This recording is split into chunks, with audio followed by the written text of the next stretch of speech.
This is Infection, the survival podcast, recorded live on Tuesday, June 16th, 2020, episode 283.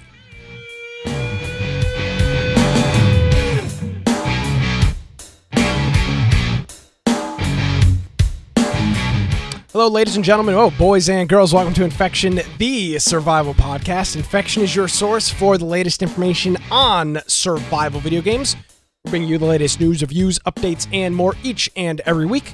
My name is Nick Craig. You can follow me on Twitter at Nicholas M. Craig. If you want to check out my IT blog, it's dudeinit.com. You can check that out. Where you check out all of my fun IT antics. Of course, you can visit our website, which is infectionpodcast.com. Joining me as he does each and every week, without a DMCA takedown, because that is music that we have a license for, Brian with an I, Aldridge. Hello. Hey, Brian. How are you? Well, thank you very much for the long introduction. If you want to find me at Boise Computer on Twitter, or you can check out my blog, biteoftech.com. Also, make sure you check out our website. If you go to infectionpodcast.com, you'll notice we have a join our server on Discord, and that's pretty much the place where we all hang out, chat throughout the week. If you're interested in submitting news so that there's something that you think should be on the show, that's the place you would want to do it, because we go through every week and reference the news channel. And if there's articles that people are interested in, we try to incorporate those into the live show. If you want to get a notification, other than today, Steam went 10 minutes early into maintenance. So I'm sure a pop-up will happen here anytime, but you can usually get a notification right before the live show by joining our Steam group. If you want to watch the video portion of the show, maybe live or after the fact, we have links there for Twitch, YouTube, Mixer, and BitChute. Also, we have a link right below our BitChute link is a link to our extras. So if you're interested in watching the pre and post show footage, Judd, one of our viewers, listeners, watchers, does that for us each week. And that's a lot of fun. And then below that is all the audio forms. So whatever platform you can, even if you're looking to listen to us on your desktop, there's a way that you can do that, or with a mobile device. And those are all after the fact audio forms. And then we'll have show notes for 283 episodes up to this point. So if you're listening to it or watching to it after the fact, you're more than welcome to follow along with the show notes, so you can kind of see the articles, maybe videos, different things, and see the originals of those as we go through the show. If you're looking to support the show, you're more than welcome to join us during a live show and use your Twitch Prime subs, because those add up quite a bit. And we'll talk about PAX here a little bit later. But those add up through the year. Also, we have amazon.infectionpodcast.com and humble.infectionpodcast.com as well. Yes, sir. I want to thank a couple of individuals, Brian. They hit us up with some subs and resubs here. Not all of them came through on Streamlabs, but I did find some of them on Twitch as well. I want to thank our friend Johnny Find for coming in with the 24-month resub on Twitch, as well as our friend Judd for the 20-month resub, and then the GOAT, Saul Greatman, with the 28-month resubscription, making an inflammatory comment about a pizza chain that I enjoy. So thank you very much for that, Saul. And then I want to thank our friend Judd for the, now get this one, Brian, the $4.04 with a message of testing, message not found, which for all, you know, for you nerds, that's a 404. So yeah. Yes. That's what we're doing here on the podcast now. This is what it's turned into. This is our life. Yep. Well, you mentioned it, Brian, so we'll start with this. PAX West, they a couple of months ago at this point, maybe about 2 months ago, they said, hey, we are committed to having an in-person PAX. We are committed to having an in-person PAX. Well, yeah.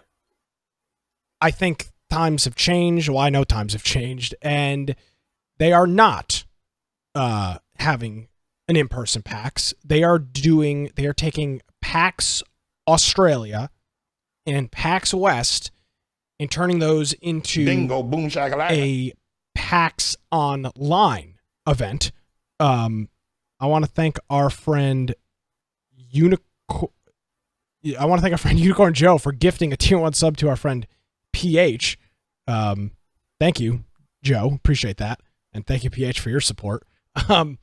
So they are not having an in-person show, meaning that there is not going to be any gaming conventions leading up to the next generation of consoles, which has been 7+ years since, or will be 7+ years once those come out, which is a first. No E3, no Gamescom, no PAX, nothing. No GDC, nothing. There is not going to, from all I can tell, now there may be some local events that happen towards the end of the year, depending on where you live. There is not going to be a major gaming show convention prior to the next generation of consoles, which will likely be in the lexicon for the next 5, 6, 7, 8 years. Which is pretty historic, I would say. Yeah, and this will be interesting. I don't know how much it's going to affect console sales, maybe even game sales, because people generally have their mind pretty made up about what they're going to purchase or not purchase.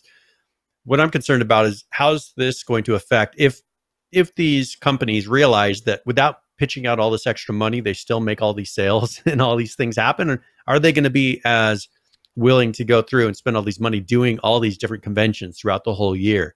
No, because we've seen a lot of these companies starting to cut back year after year, either Sony getting to their own convention. A lot of these companies stepping out of E3 and stepping out of all these different conventions because of logistics and cost and who knows what else. I'm kind of curious if this is going to affect next year's events, even when it's not necessarily a concern about COVID and all this, if it's still going to be the same thing. I think it will. I have now, Brian, I've got a newfound opinion that I believe these in-person shows are over. For the most part. I mean, I'm still sure you'll have some one-offs. Yeah, and you'll still have your local shows. Like, for example, every medium to large city, at least in the U.S., has some sort of con that happens in your local area. I know they've got one down here. I'm positive they've got them in Boise. They're everywhere. So those things will still likely happen. But these large-scale events, well, we've already seen it with E3. Literally everybody but Microsoft is gone. Now PAX is not happening. Gamescom, which from what we heard last year, Gamescom is like 10 times the size of PAX. That's not happening. Kind of sucks. Now, there is the unspoken side of cons and conventions, which is the ability to network, which is something that you can't really do via email or it's much harder to do online. So will there still be conventions? Yes. What I will predict, though, Brian, is that companies like Sony and Microsoft aren't going to pull out. In my opinion, they will have just much smaller footprints than previously, because they'll still have a showing. Yeah, because there's still a point. I think they'll still have a showing, but not. You got to remember, these companies like Microsoft and Sony, a lot of their, a lot of what they do is kind of front-facing PR stuff, and you can do that stuff online. But when you look at an event like PAX or any large convention that happens, that's why if you went on Google and searched for like a Vegas trade show calendar, you would be astonished at the kinds of trade shows that take place in a place like Las Vegas. Did you know there's a pizza trade show? A pizza trade show. I mean, they've got them for every single industry. Yes. Lighting. There's literally a lighting trade show. Lights. Like so lights, I have a LED friend who's lights. a dentist, and he goes to Las Vegas every year because of whatever convention, and so he goes down there and has fun, does whatever. But he has a dentist convention he goes to every year down in Las Vegas. I've been to the National Association of Broadcasters convention a couple of times late. So there, and with those shows, Brian, the networking is really, that's what the cost is. So I don't think PAX will cease to exist. I just have a feeling the show is going to transition a little bit, and I think it's going to become, as you said, more of a networking thing, a place where, because there's people that follow PAX around the country. There's people that go to every single. it's more of a social event for them. I think that'll still happen, right? You'll still have all the social stuff of people going, and I think it'll be a place where a lot of indie devs go. But the problem is that's going to affect the cost of, well, not the cost of everything, but I think if it's a lot of indie devs, they won't be able to charge as much, right? It's going to kind of bring down the tier of content a little bit to where it's not going to be as highly regarded of a convention as maybe it was in the past. Well, and I'll say this, having gone to PAX a couple of, we've been to what, one on the East Coast and 2 on the West Coast, so three PAXs. We're hoping for our 4th this year. It seems like to me, Brian, that PAX has kind of changed in general from what it's become a lot more of a, there's a lot of politics that have been brought into conventions like PAX, and it seems like that stuff, when these shows do come back, might take over a larger part than the show itself. There just seemed to be a lot of political things that took place at PAX just last year.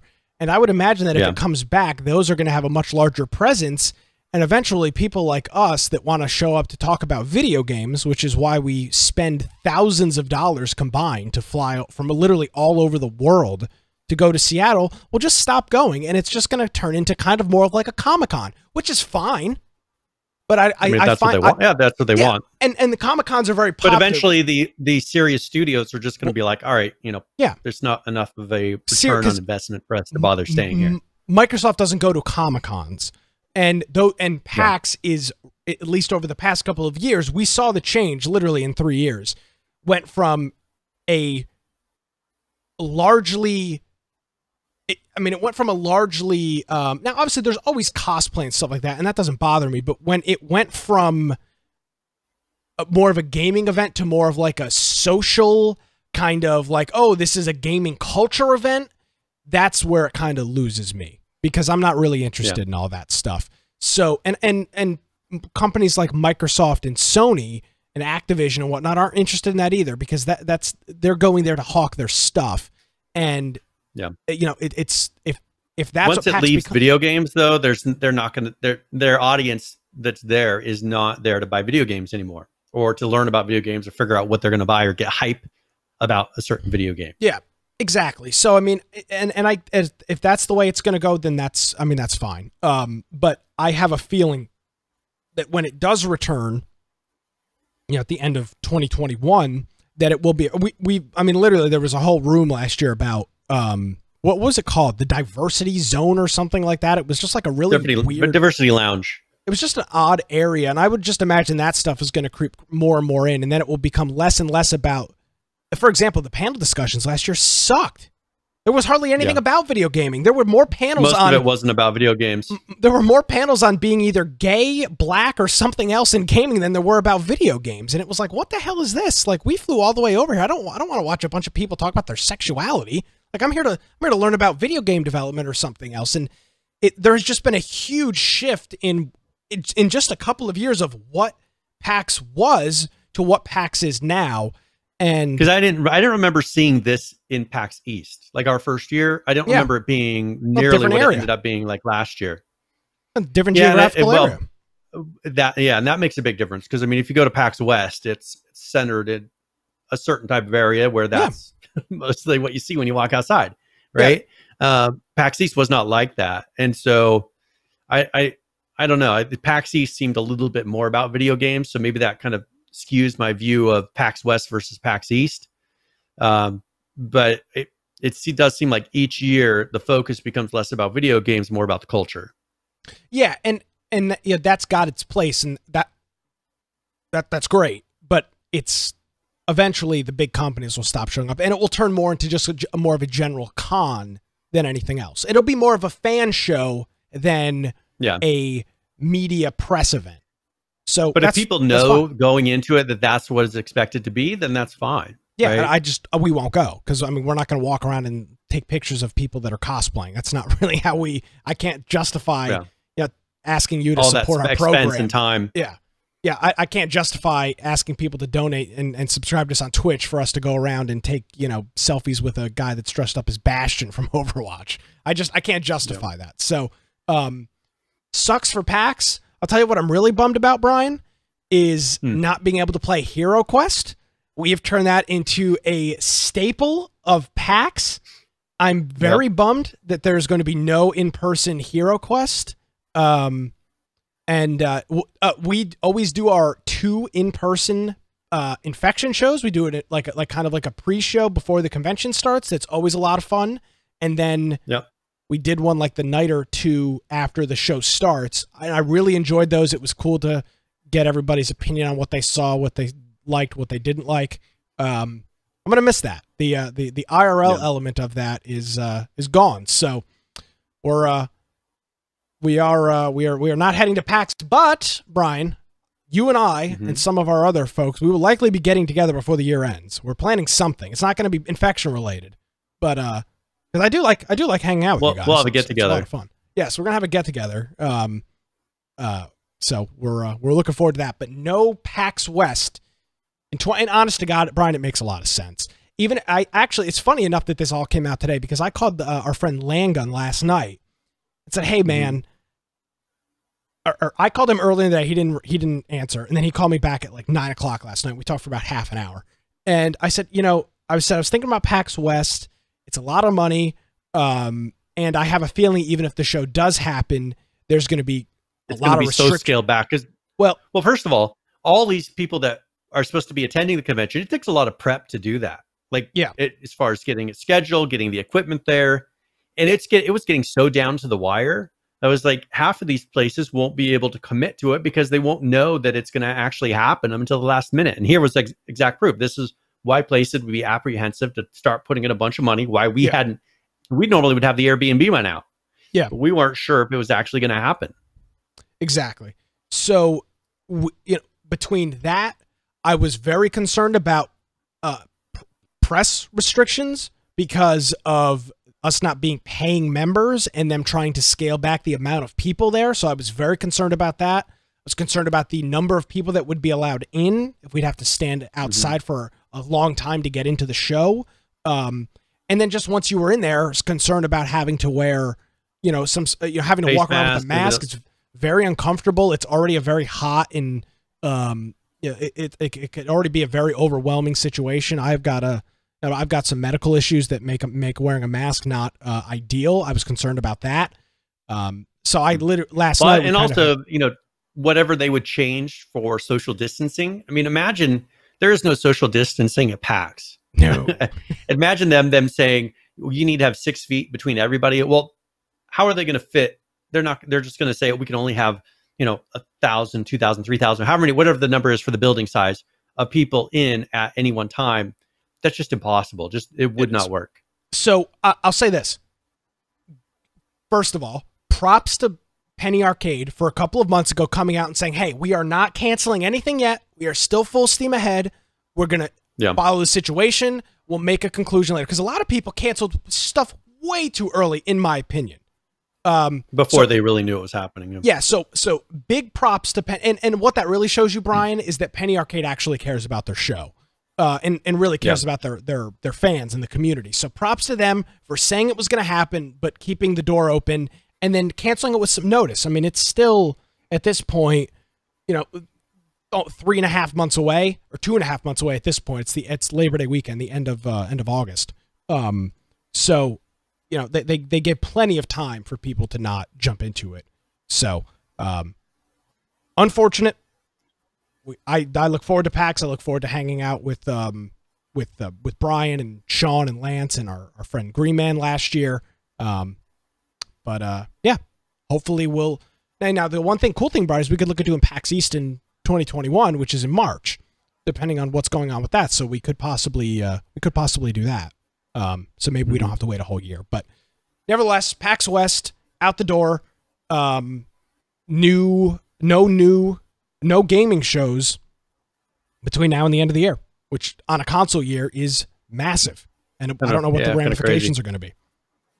Now, speaking of next generation consoles, Sony did their event, and there's a link to the live stream in the video.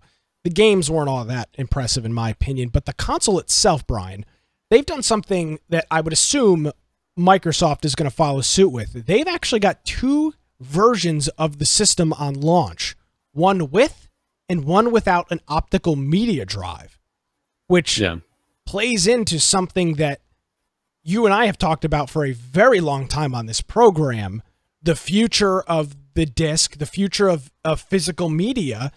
And if this is what this really is, Brian, is a huge shot across the bow of stores like GameStop, in which I am a proud shareholder and will be getting absolutely shafted, because this is going, I mean, this is going to have a major consequence on these stores. It's going and well, it's going to have a big impact on GameStop. It's also going to have a big impact on stores like Walmart, Target, Best Buy that do have a large physical game section. It's going to have an impact on these different retailers. GameStop is probably going to be the biggest, but I've bought plenty of physical games at Walmart and Target. I don't think I bought any games at Best Buy. Maybe I have, but I've actually bought probably more physical games at Walmart than anything else, just because they tend to have more stuff in stock. Just because I don't think a lot of people think to go there. They all rush to GameStop. So what are your thoughts? You've been kind of ahead of this whole, not ahead of it, but you've been kind of beating the door. I called it out early. Yeah. So what are your initial impressions of 2 systems, one with, one without physical media, and what does this mean for developers about possibly not releasing games on physical media anymore? Well, I think first of all, this does change. I think this is more of a transition. I think the only reason they did 2 is because it's a transition period. The next one, I'm sure, will not have any form of physical disc. People don't really need it. Back when these originally started, I mean, for PlayStation 3, I think, maybe PlayStation 2, they had a DVD player in it, right? That was PS2. The selling point.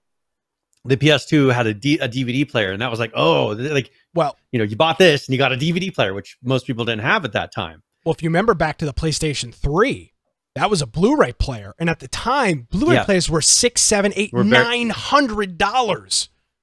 Yep, and you never saw them, and so I think here this is kind of the transition period of away from, because people don't. I don't even have. I mean, I have my consoles, but I don't have a Blu-ray player. I have a Blu-ray player out in the garage, but I don't have.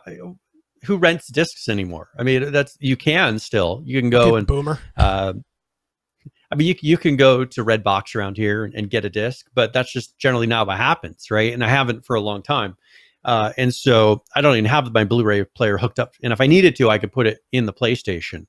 But I think that this is now everything's going streaming, everything's online. The need for a physical disc is really not there anymore. And people are starting to get consistent enough internet. The people this is going to hurt would be people who don't have great internet. But nowadays, that's not even really relevant, because you have those sometimes 10 gigabyte day one patches, 20 gigabyte day one patches on some of these bigger games, to where you're re-downloading the whole game once you put the disc in there anyways. So I think it's become even less and less now that everything's being updated constantly. And a lot of times the downloads is almost as big as the original install. So I think that the next, PS6, if that's what they call it, I don't think we'll have any kind of a drive in it. I think it'll be purely digital, because they're trying to cut down costs and give you the max amount of hardware for what you're getting anyways. And the way that they can do that is taking out what they feel like they don't need. And I don't think they need that. I think GameStop will still have an option to maybe have, codes that somehow, if they can work out a deal, to maybe sell it at a slight discount and get it to where they can get a little bit better deal. Kind of like what Amazon was doing with physical media, where they were selling them for cheaper, which made no sense to me. I think that everything's going to turn to codes from here on out. I mean, I drive to get, contrary to belief, Brian, I actually do like getting out of the house. I would drive to GameStop, which isn't that far, maybe 10 minutes. I'd drive to GameStop to get a game for $55 instead of $60. Now, if I wanted it right for me, now, it's a mile away. I have a GameStop 1 mile away. So if they had something that was a better deal, I'd run down there. Even if I prefer it to be a code, I would prefer it not to be a disc. Yeah, exactly. So, I'm just thinking if they could work something like that out, I think that would be cool. It would, because GameStop is a cool store. I mean, it's cool to walk into a place and be like, okay, here we go. Like this is my hey, these are my people. But it's cool to walk into a store like that, and I'd hate to see it disappear. But if they're gonna sell a code for what's it like 62, 64 something with tax on a AAA title, and you can literally sit on your ass with the controller in your hand and get it for the exact same price, that's not going to work. Yeah. Now, let me ask you this, Brian. You're a wealthy man. Which one of these consoles are you going to get? Because we're still kind of on the edge, right? It's like video. Are you talking about between Xbox, or are you talking about between these two? Between the two PlayStations. Yeah. Are you? I get the one without the disc. Really? I don't need it. Huh. See, that freaks me out. I hate having discs. First of all, when I got mine originally, it came with some games. But my pigs, like they like the shiny and stuff. Somehow they had gotten a hold of one, scratched it. Thing's useless. I don't have the game anymore. But look, right? What do I do with my shelf? I've got a box of games out in the garage. What about my shelf? You don't need it. Video put game your shelf. boxes. Yeah, put the boxes in there, kind of like you do books of all the games that you bought. They're not going to have boxes. I'm buying them online. Exactly. That's the reason to go to GameStop. Yeah, but I don't what's the selling point of GameStop? You get a box. Even though it has a code in it, you have a box that you can now display and a disc. It'll come. The codes come in a disc case. You can set them there. That's all they are, is display. You don't need them. Jay Delory says, put other game stuff on your damn shelf. Well, damn you, Jay Delory, and you're attacking me.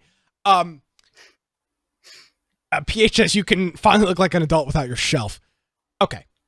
Having a gaming shelf is not the reason that I'm not an adult. Let's just be perfectly clear. There are many of other reasons. The gaming shelf is not. And no, I already have a little bookshelf thing that's in my coffee table. I don't need a bookshelf. So, yeah. Well, I just think that's the way it's going. And I think also one thing you should look at, so the Fire TV originally, so here's the difference between the Fire TV and a lot of others. The Fire TV allows you to install pretty much equivalent of competitor products on the Fire TV, apps. They don't try to limit you to Amazon Prime. They allow you to install Disney Plus and HBO and all these different other streaming services. Do you think we'll get to a point where with, whether it's Xbox or whether it's Sony with their PlayStation, gets to where you can start installing things like Stadia, because the hardware is fully capable of doing it, and you could use your original controllers, right? Do you think we'll get to a point to where they're enough detached from having everything having to be totally Sony to where they bring you a device, and that's their selling point, is you can run Stadia, you can run the streaming services on this device? No. It won't be Microsoft or Sony. It'll be somebody else, because it's but why not Microsoft? Because Microsoft is close enough to a Windows PC. They could run PS Now, the PC version, on their system. Yeah, there's no way. It's way too hectic of a field. Yeah, it just seems like that would be the natural way to go. I could see a third party like Nvidia or somebody else doing something like that, but I don't see Microsoft or Sony doing it, because again, their bread and butter is in. They don't make money on their consoles. Their money, it's a very, like, I bought an Xbox One in 2013 for $500, whatever, $600, whatever it was. That was a one-time purchase, literally 7 years ago. So they don't make any money on the console. They make money on the Xbox Live or PlayStation subscription, whatever it may be, and they make money on their first-party titles. So it is not in Microsoft and or Sony's best interest to allow you to play their things on other platforms. It's not in their best interest. Now, let me point out one thing that I think may sway you a little bit and maybe bring you to my side of something I've been saying. At least I know I've been saying for the last couple of weeks. GOG.com, where you can go and buy various games. They're offering a thing right now where if you install their little program, that if you own Witcher 3 on any platform, that in the lower right, the new GOG Galaxy 2.0, if you would download and install that, and you have, for instance, right now, Witcher 3 installed, or on console, on Steam, wherever, it then gives you the license to it here on GOG. Okay, but come on, they're doing the same thing with Destiny as far as you're able to sync all your licenses. I think eventually you're going to get a service where if you own it, you get it, on that. It becomes less tied. So they're letting you pretty much convert your console license to a PC license here. Okay. To be fair. I think that I think that's the way to go. GOG is part of CD Projekt Red, which is why you're getting Witcher, because there's no cost to them. That's the key with this. Yeah. GOG cannot offer this. The developer has to offer it. So it's not like Microsoft and Sony are going to be able to hold a gun to these developers' heads and say, "Hey, give them copies on other platforms." This is not. But I'm willing to pay more. I'm willing to pay more for a version that will work across multiple platforms. Yeah, but I'd rather pay an extra fee for the Ultimate Deluxe Plus, right? Whatever they want to call it, that allows me to have the PC version and console version on whatever platform I want. Brian, you are an optimist. And I agree with you completely. I would love for that to happen. But there are way too many politics at foot in the publishing realm, in the who gets the money on rev splits thing. There is way too many other factors at foot for that to happen. It's going to come down to these publishers, like you're saying, the CD Projekt Red. Yep. It goes in and says, all right, you own this on console. We're going to create a way for you to own it on PC. It may be a one direction split, right? It may be to where I can only, they can generate Steam licenses for pretty much no cost, right? It's going to take them saying, all right, you own this on a console, which we have less control over. We'll give it to you. We'll also give you a copy on something we do have more control over, the PC version. I'd be totally fine with that. Yeah, but see, let me tell you why that's not going to work. Because companies then will shop around, find the platform that's going to give them the best breakdown on price, aka charge the least amount of fee for the sale of the game. Steam is what, 33% or something like that? They're going to find whoever provides, who gives them the most rev split, sell it on that platform in the deluxe version, and then everybody else is going to get shafted. It's not going to work. There's too much politics at foot. It's just unrealistic. Yeah. I agree. Yeah, I would love for it, but it's just not going to happen. It would come down to a service that somehow makes their money another way, right? Exactly. That then could have a launcher that allows other providers to come in and say, all right, if they do a verification of their Sony account, their Xbox account, and then they're able to come in and then install the PC version, whatever. I see it happening in certain aspects. I see it happening with major titles that, where it's less of a thing about revenue. And they view it as more of, let's make our customers happy type of thing. I can see it happening, but in mass, I don't see one system where it just happens that way automatically, like you're saying. Yeah. I mean, I agree completely. Because I don't need to own 5 copies of a game. I don't need to do it. Yeah, and I mean, I agree. 5 GTAs. I do. I also wanted to bring a couple of things out. See, my game wall, Brian, it's got a lot of good games on it. It's got Sega Bass Fishing, which is a good game. Mm-hmm. It's also got Mac Davis's Pro Bass Challenge for the PlayStation 2. It's also got Rapala Fishing Frenzy 2009 for the Xbox 360. And then, of course, a platinum hit, Tom Clancy's Rainbow Six Vegas 2. What am I going to do, Brian, with these titles? You're going to throw the discs away. No! These are good discs. You'll just keep the cases. No. Look at this. I'm not going to throw this away. Look at how pretty of a disc. Sega, by the way, the best game ever. Sega Bass Pro Fishing. Yeah, it was just like a bunch of green. You can barely even see what it is. Well, it's because it's the camera. Look at this. Look at how nice this case is. Look at this. This fish is eating a lure. Wow, yeah, pretty fancy. I don't. This is my favorite game, by the way. They will have other ways. Sega.com, according to the disc. Copyright 1999. Mm-hmm. Yeah. Okay. How old were you? Three. Great game. I was, yeah, that was I was 1 year from buying my house at that point. All right, Boomer. I mean, whatever you want to do. All right. So I mean, there's lots of stuff at play here. PS5. I do want to mention though, before we move on, the size of this console. This thing is freaking massive, dude. Have you seen these picture comparisons? This thing I haven't seen the comparison. Huge. Look at how big this damn thing is. It's like, look at how much bigger it is than the PlayStation 4 or the Xbox One. This thing is this thing's going to be the size of like a cable box. Yeah. Yeah, it's going to be very awkward. Looks like a TiVo. But I mean, I had it up on a stand, cooling stand. It's like they've kind of built that in now. Yeah. So what about, do you want to play that hardware reveal really quick? It's like 3 minutes. Yeah, you'll have to give me a minute. It shows it shows the remote, it shows the charging station, it shows all the different aspects of it. So it might be interesting for some people. Yeah, just give me a minute if you would, and we'll pull that right. Yeah.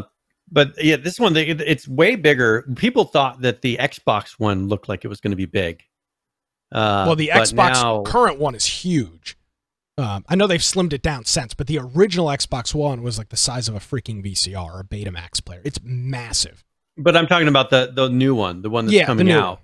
Compared to this, people thought it was going to be really big, but if you look at it compared side by side with the PlayStation's much bigger. Which, when you think of it, with new hardware, you tend to want it to be bigger because that means that they have newer technology that's not shrunk as much quite yet, and therefore it's probably going to be a little more cutting edge. Agreed. So let's take a quick look here at the hardware trailer for the Sony PlayStation 5.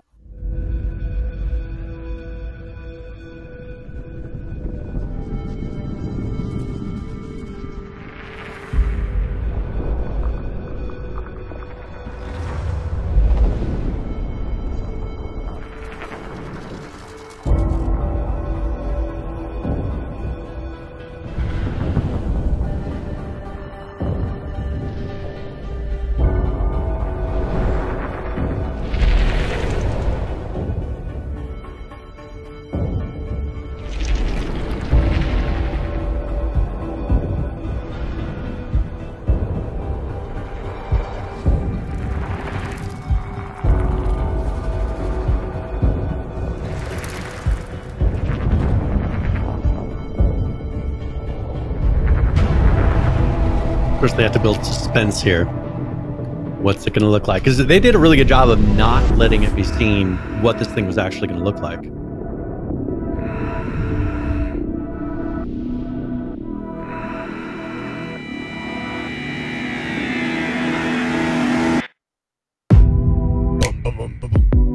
Here's the DMCA takedown. This is our DMCA. We can talk over loud enough. No, won't know what this is. This is not music. Don't worry. Don't look here.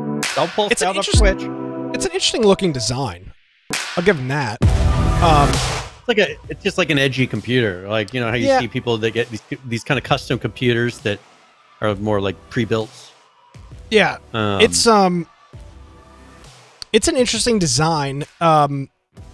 It's huge though, dude. Like, this is, and someone's bringing up, I hope they figure out the airflow. I'm hoping that's the reason that it's so big, is because they're maintaining the airflow. Yeah, I saw a lot of good memes. One showed somebody with like a DOCSIS 3 modem with a binder open on it, like in front of it, and it was like, "Oh, look at it! It's a PlayStation 5." Yeah. So yeah, there you go. That's the PlayStation 5. Always people are always like, "Oh, it looks awful." I mean, nobody cares. Like, you're not going to buy it because of how it looks. Like, it's the same thing with. It's just stupid. Now, Brian, I did grab a couple more things. I don't want to take up the whole show with this, but if I can't have a shelf, where am I going to put Tony Hawk Pro Skater 4 on the PlayStation 2? Oh, I love that game. That's a good game. I used to have the Dreamcast. I think it was on Dreamcast, the Tony Hawk. The Dead Rising 3. It's a great game. The Burger King game. The Sneak King game. It's a high-quality game. You literally play as the Burger King guy. This is another good one. And finally, 2K Sports Major League Baseball 2008. Where am I going to put this if I don't have a shelf? The trash? So, all my DVDs... all my DVDs are in my garage in big boxes. Well, they were too expensive. I couldn't justify throwing them away, but I'm really tempted just to toss them all out. I might rip them first and throw them on my Plex. You should do that. And then throw them all out. Judd's asking if GameStop sent me those and I bought their stock. No, they did not. Okay, well, there's my little entendre on video games. PH says you should just go dump them in the dollar bin and then they'll never be noticed. People just buy them up. Okay, here's the thing. I collect. It's not like I'm collecting junk. I mean, they're games, right? And I mean, they're not usable anymore, really. They are. They're absolutely usable. You're not going to use them. I have all the systems. I have all the consoles. They're all playable. But are they hooked up? Yes, every single one of them is hooked up right now. I literally played the Dreamcast last week. I played Sonic 2000 or Sonic the Hedgehog, the one on the Dreamcast last week. No, all right. Well, I mean, if that makes you happy, but remember. Okay, so the PlayStation 5, I think is reverse compatible. So you'll want to get the one with the disc because I think it's reverse compatible. Well, I don't play it in my PlayStation 2. I don't play it in my PlayStation 4 or previous games anyway, so it doesn't matter. You had a bunch of them there. You don't even need to have your old. I still have 4 that are in the wrap. I haven't opened yet. I know those will be like your Christmas. Final Fantasy, Ratchet and Clank, Mega Man, not open. None of them. Okay, let me say this, yes, Brian. I've got pointing out this is a case of hoarding. I've got breaking news for you, and for everybody else. So I'm buying a house, which is very exciting. Now I'm going to need to put some of these things out. What am I going to do? Buy a house? It's all going to be. What am I going to do? Buy a house and it's all going to be empty?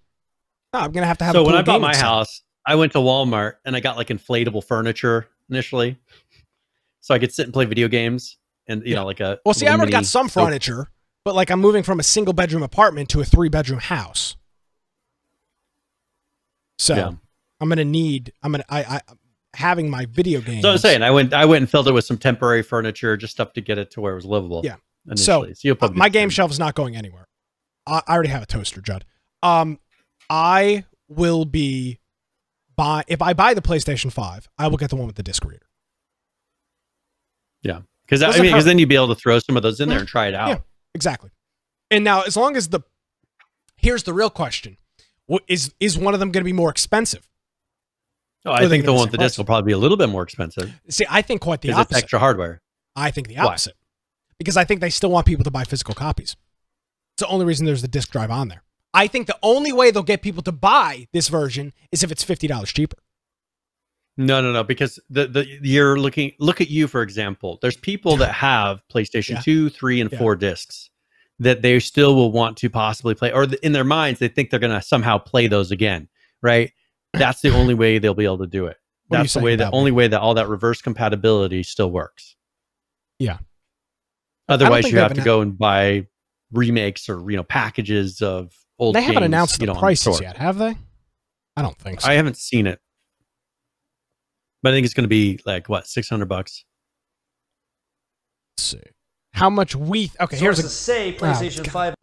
God damn it, GameStop.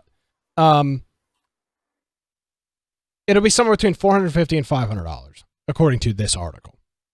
I have a feeling it will be.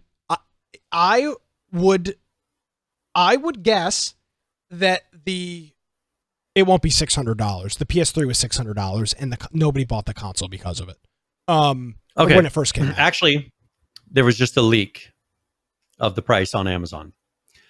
Now, this is in euros, so you're going to have to we'll have to do some quick conversion here. PlayStation 5 price, $499. It's like a C with lines through it. Is that euros? Yeah, that's about $600. That's about $560 US. So about $600. $560. The digital edition is going to be $399. Whoa, really? So that's $500. Well, 100 euros cheaper. Yeah, so $100 more for the physical version. $100 more for the one with the disc.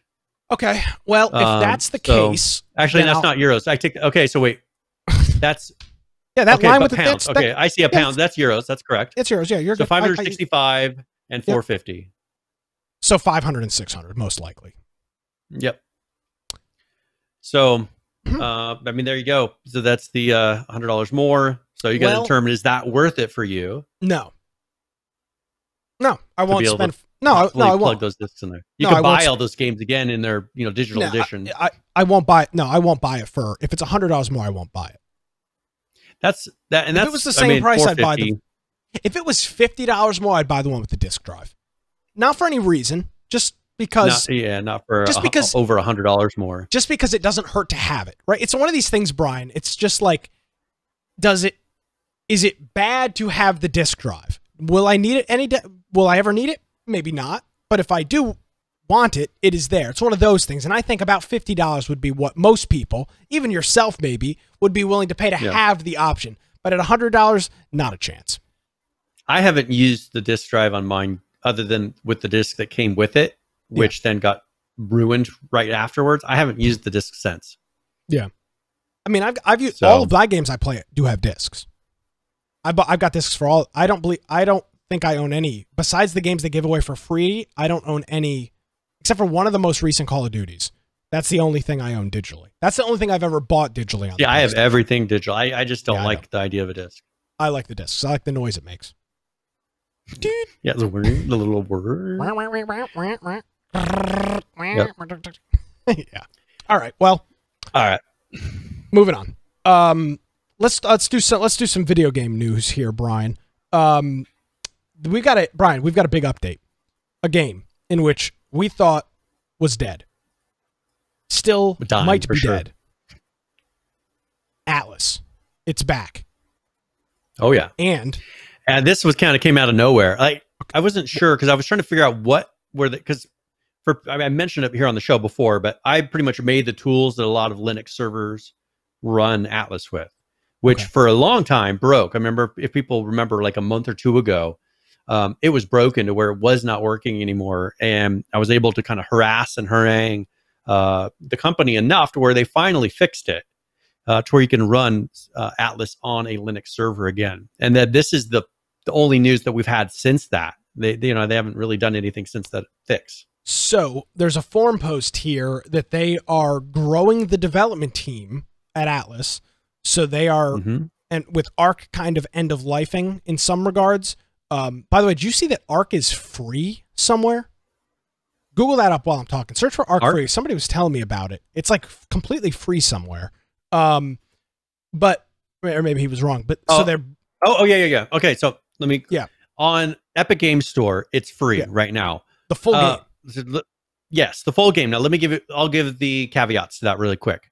So go get a copy of it. Right now, like for instance, on our servers, you will not be able to play it currently because it has mods and they haven't implemented mods into the Epic Games Store yet. That's going to be a problem. Once they do the implementation of mods, then you'll be able to join servers with mods, which is a lot of what Arc is. So at the moment, I have to put a little flag that allows Arc servers, or people to connect to my Arc servers from either one. And then either I have to have no mods or they'll have to wait until mods are implemented on the Epic Games Store, and then they'll be able to join our server. Now that's a good indication that, Brian, Arc is at the end of its they've got the second half of Genesis that needs to come out. But then I would assume Arc is kind of done. I would think that's the case. They're winding it down. Yeah, and it makes sense. The game's been out since 2015.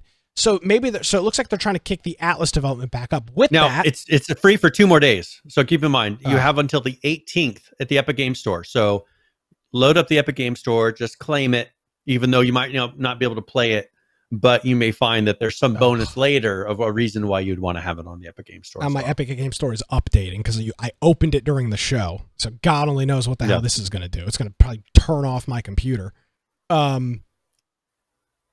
So Atlas, they're ramping up the development team and they're introducing a whole new world to the game. Now, my initial impression was, well, that's stupid. My second impression was maybe now they can build a map and kind of restructure the game to fit around the current players, which is a couple of thousand instead of 40, 50, 60, 70,000. So I think they have a much better idea of what the community wants now, right? Coming into this, they thought, oh, everybody wants to have thousands of players. They don't want that. People, Most people don't want that. On the type of, it really depends on the type of experience. When you have tons and tons of people, you can't have the loss. The thing that kind of drives you and pulls you to some of these games, that kind of permanent loss that gives you that little hurt in your heart when you lose it, like a dinosaur that took you forever to tame. People don't want that. In Atlas, that's the reason that we really stopped playing, was because we put in days of time, instantly taken away because of hackers. You can't have a game that has all these different people on it and have permanent loss. That's why WoW is very successful. You don't have permanent loss.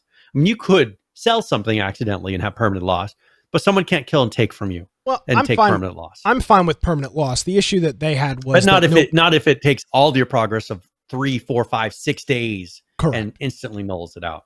Yeah, unless that's what you know going into it might happen. Agreed. So this actually, to me, Brian, seems like it could be a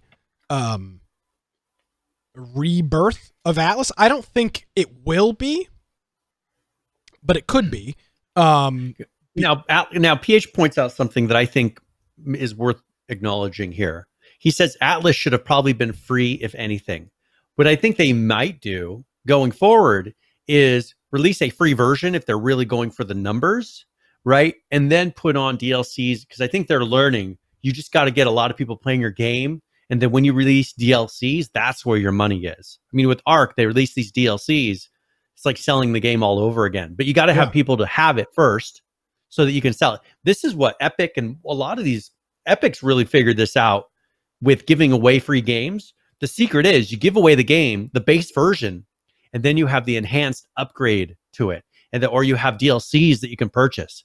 They're making more money because there's a good chance that person never would have bought that game in the first place. But then when they get into it and they're like, oh, but I don't have this DLC or I don't have this feature, they go out and buy it when they wouldn't have purchased it at all before. I think it's a brilliant decision to go give away a game for free and then have the DLCs be what actually makes your company the money. And if it's a good enough game, people will buy it. Plus you have player base. Yeah. Agreed. So I think this is actually a good thing. I hope that they can restructure the map in the game to actually fit the player count, and hopefully they've learned something over the past 2 years. So big news on Atlas. Don't have any actual news about it, like when it's coming, what it's going to be, or anything of that nature, but it is something that's in the work, and they're apparently going to be introducing their team, the new developers, to us in the past, in the next couple of weeks. So look forward to that. It'll be really interesting to see what things they're going to revamp. I think they're going to bring it a lot closer. They're going to focus on PvP, the different, how PvP works versus PvE. That's going to be a big change. I think it's going to become more Ark-like. I think it's going to be more like Ark 2.0 in the end. I think that they've realized people like Ark, but Ark's, peak has happened. People, you could keep releasing things, but eventually it's just going to kind of dwindle out the interest. I think that them kind of treating Atlas as like Ark 2.0 would be a much better plan. Just fix Atlas, make it work well, make it to where it's like a big Ark, and then sell DLCs to it. Maybe for extra content, because they've really not gotten into the skin market. Because nobody's even maybe playing special islands. Have it be where there's special zones you can't go to, like DLC zones, where like it's a huge area of the map that is only available for DLC. Something, but make it to where people are playing. The problem is people aren't playing it. It makes it boring. You need to have a lot of people to do that. They almost need to give the game away, as PH said. Yep, agreed. Well, that is it.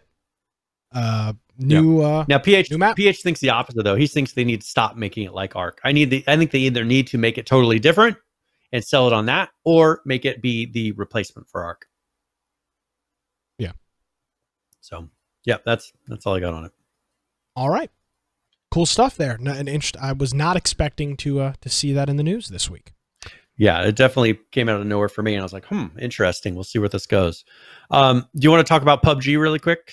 Yeah, sure. What's going on with PUBG? Now, they have their 7.3 update out on the test server. There's actually a video for this. If you want to play the patch report, they'll discuss some of the changes that are happening with this new version of PUBG. Let's take a look. Update 7.3 has arrived and brings an explosive new weapon, some new updates to vehicle balance, quality of life changes for landing with your team, and an update to the esports menu. Let's get right into it. The first update is the addition of C4, a brand new explosive that sticks to most surfaces. Once its long timer finishes, this powerful explosive deals damage to everything within a 25-meter radius, both horizontally and vertically. C4 isn't meant to be another throwable, but rather a tactical choice to prevent enemies from staying in a defensive position. There's a clear audible beeping sound when C4 is armed, which increases in frequency as it gets closer to boom time. You'll want to be clear of it when that happens. C4 spawns as world loot on Erangel, Miramar, Vikendi, and Sanhok, and will also appear in care packages on these maps. Vehicles are getting a balance update this patch as well, with new damage zones being added to change how you go about taking them down. Starting with 7.3, damage dealt to the engine of a vehicle will still be full, but damage done to the sides and roof of a vehicle will be reduced. Vehicles will also no longer explode immediately upon reaching 0 health. Instead, the engine will die and catch fire, giving you about 5 seconds to bail before the vehicle reaches its ultimate end, though excessive damage can be an exception. These new damage zones affect most basic four-wheeled vehicles like the UAZ and Murata. Other changes include increased armor for boats, no more increased collision damage when vehicles are rolling, and a 50% increase to spike trap length. You can check out the patch notes for full details. One more vehicle-related thing. The trains on Vikendi have gotten a new vertical line on the map, which should give more options for use. Some trains will now also make an additional stop before reversing direction, and we've added new indicators for when trains are arriving and departing. Players dropping with their team can once again utilize the parachute follow feature, which was previously disabled pending some improvements, to stick close to their group without having to maneuver there manually. From the pre-match countdown to before the drop, you can select a teammate to follow to the grounds. This can be cancelled on the map screen by holding F while in the plane or while following the player in your chute. Finally, the esports menu has been updated in preparation for PCS1. Here you'll be able to find an overview, team standings, and the next iteration of the Pick'em Challenge.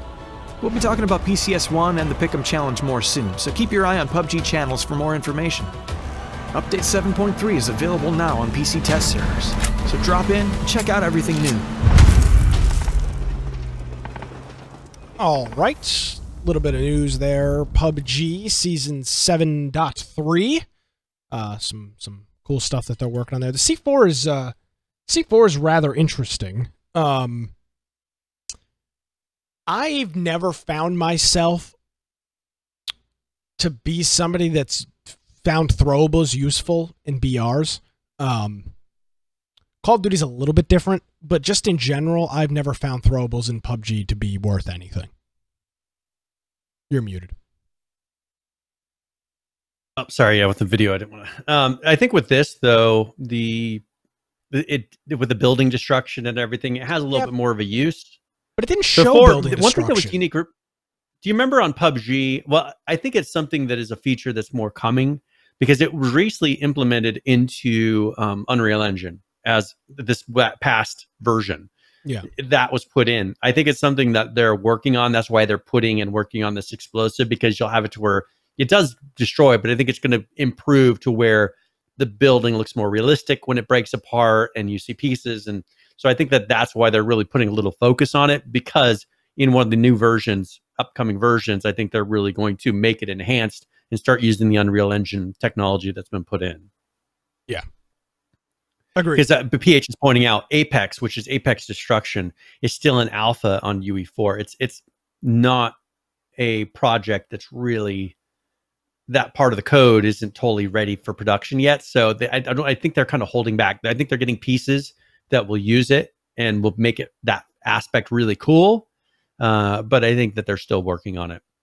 Yeah. So cool update from PUBG. They're still rocking and rolling. And I know people are still playing it. So with that being the case, good on them. Do you have a preference on where we go from here? What about Dead Matter? Kind of a buzzy game. What's going on with there? We've got a June update. They've done their June update. Yeah. So first of all, they've been going through, fixing bugs and all of those things because they're creating new code. But they have implemented a quest and NPC dialogue system. And so that's something they're working on, to where you can go up to NPCs, interact with them, talk with them, do different things in the world. Another thing is they've been overhauling is the player mesh. Now, what does that mean? So the character, the player character that you see, they've kind of changed since the original kind of announcement of this. They were using one that was off the marketplace, and then they did an upgraded one from the marketplace. Now, after they've been funded, they've got a designer who, as you can see here, is going in and creating characters. One thing that you have to be careful, you're seeing on here very high quality renders. This is where it's not going to look like this in game. I mean, you always see generally, unless big studios are able to go in and really get that to look pretty close, but most studios, never ends up looking like that. I'm kind of curious with UE5, with them not having the limits of poly counts and all this, you'll start seeing more and more characters looking like these renders that you see. But they've got a character in here that they've been working on. Hopefully it looks really good. But that's something they've been putting in. Also, they're expanding the map. So the playable area that they're going to do is 7.5 kilometers by 7.5 kilometers. And they're going to be revealing the new regions in upcoming dev blogs here. So you can see some screenshots of various areas. You can see here, looks like, is that a gun range or a something? It looks like a bathroom. No, it does kind of look like a bathroom. Yeah, I can't really tell what it is. I don't know what it is. It's like a little shop area. They're showing some indoor areas. There are some underground, like a cave or a mine that they have. There's a hospital. It's kind of showing off various areas. One thing I really like is when they go through and they make it look like something actually happened there. And you remember me discussing this with them discussing me discussing this with H1Z1 and various games, how I liked it when there was a history. That was something that I really liked about Miscreated, is they went in and they were able to make a history on, make it look like there's history. He did a really good job with that. Here you can see, like, they're showing tents inside of a building, to where, people actually were living there and maybe have left the area.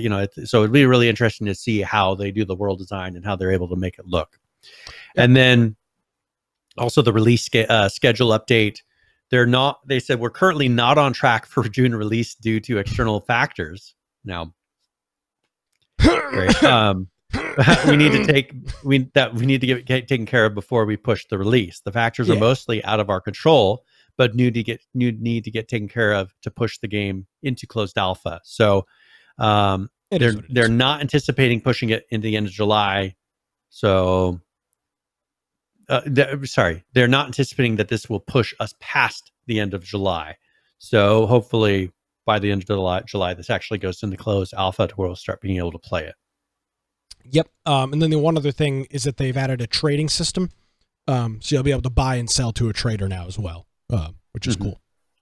So it's on the tip of our tongues here, Brian. I mean, ideally within the next 45-ish days would put us around the end of July. It's gonna be here. So it'll be here before you know it. It's funny because this is kind of it, right? Once Dead Matter comes out, if it doesn't live up to what people think it was going to live up to, what's next?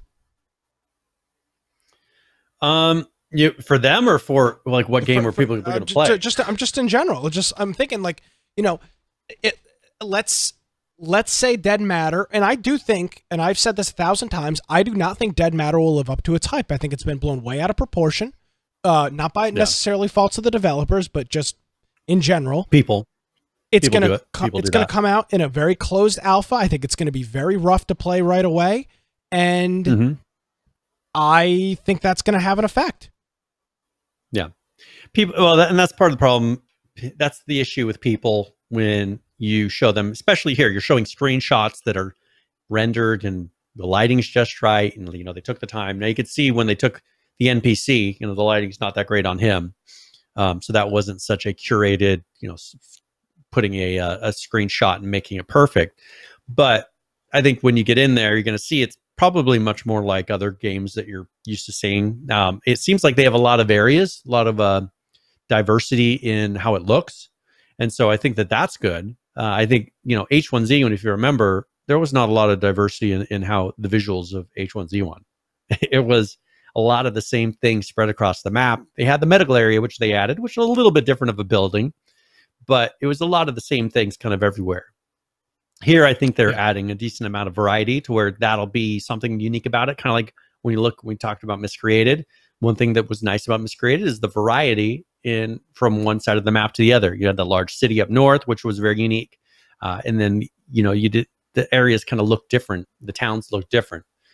So we'll see on this we've seen screenshots of particular areas. Outside of those areas that have been highly worked on, what's the world going to look like? That'll be interesting to see. The world may never know. Speaking of the world may never knowing, Brian, the world wants to know what the game giveaway is and how they can get entered for that. Oh, yes. Well, I'll get that prepped here and then we'll go. Excellent. While Brian gets that prepped, I do want to mention that I played a little bit more Black Wake this past week. And Brian, I don't know why more people are not playing Black Wake. It is a very fun game. It is I get all into it. I do the pirate voice and everything. I have a really good time because it's fun. It's a fun game, man. But nobody plays it. It had like 100. We were trying to play. It was either Saturday or Sunday night, and there was only like 150 people playing the entire game. Which I thought was kind of sucky. So, yeah. Yeah, I mean, they're just kind of weird. It's hard to say because before they had the NPCs, I'm sure there was a time when there was less people playing it. There's still NPCs. Kind of left it. But I'm saying, well, they added that. They added that in there, and now it's very consistent. You don't really notice that whether or not people are playing or not. So I don't know. I think it'll pick up. I think you'll start to see, because it is a fun game. I think they've done a good job, and it was super cheap. So hopefully it picked up a number of players. Because the main thing you need with that game is players. If you can keep a consistent lobbies full, which when we played it was, I think that will be enough to, kind of slowly gather people because the game is a lot of fun to play. We had a great time playing it. Yeah, it was myself, Saul, Donnie was there for a little bit, I think. It was a good time. And then OG Bobby was there as well. So it was like us four. We had a great time. Now, one thing here, I'm going to announce the giveaway, and then we'll. Yes, sir. I just wanted to mention something else really quick here. So, first of all, I'm going to be giving a copy of XCOM 2 and 2 of the DLCs. So, if you want to put ! giveaway in chat, I'll put a link to XCOM 2. It's currently $60 just for the base game. And then I'm also giving with this copies of the Reinforcements Pack and the Resistance Warrior Pack, which are the Reinforcements Pack is $20. And I'm trying to see, the Resistance Pack is $5. So, I mean, this is quite a bit of dollars worth of games that we'll be giving away for this. So, ! giveaway, and then we'll give them away before the end of the show. Yeah. Cool. Well, hopefully you'll... One thing I want to mention, we did Game of the Week. We didn't mention what we played. So we went through and we played Last Oasis. So that was I wanted to get an experience. UG Bobby went through and showed us a lot of how it works, and because I'd never played it before. But we went in, we're able to do a lot of, create some of one of the nicer walkers, and he showed me just how the mechanics and did all the original quests. It was a lot of fun. So I would definitely recommend, if you can get a copy of it, it'd be something I'd be interested in playing more. One thing that as a selling point, it has is those time sinks. The thing that really draws people to Ark, that I think a lot of other games have had a lot of struggle trying to capture, is the time sinks of going in and like with dinosaurs, that's a time sink. People could spend an evening just trying to tame a dinosaur. Well, with this, there's a bunch of different types of walkers, and there's a lot of process you have to go through to build those. It's kind of like a base in a way. It's a portable base. So for us, when we have a large group, that would allow us to build like the big size walkers, which then, hey, we all get to write out on. It's really cool. Like you get that payoff at the end of something that took you a while to do, and it's not all instant. So it was a lot of fun. I would recommend, if you're interested in it, try it out. But we had a really good time. And the world system, it's really unique how they've done it. We'll have to go over it sometime in the future. Excellent. I just wanted to mention that we did get a chance to play that. Cool. Well, there you go. Last Oasis. Wasn't it just on sale a couple weeks ago, 2 or 3 weeks ago? Yeah, I think so. So excellent. If you're just kind of keep an eye on it. If you're going to wait for a sale, put it in your watch list. If you see it come up, go ahead and grab a copy. Yeah. So let's talk. Let's show their update video here. They had a dev blog looks like number 8 here that came out this past week, and that's going to go over some of the stuff that I'm not sure if you played it, but will be coming to the game soon. So here is Last Oasis.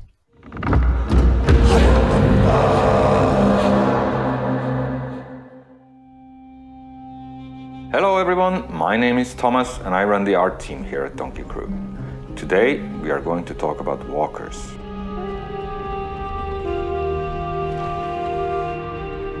Nomads inhabit a world in which the ability to travel swiftly is as precious as water itself. It's not surprising then that walkers became a substantial part of their lives. A nomad without a walker is that sounds like hold a gun to this guy's head. Nomads learn to work, sleep and enjoy themselves to the rhythm of the wooden deck swaying beneath their feet. The walkers became their extensions.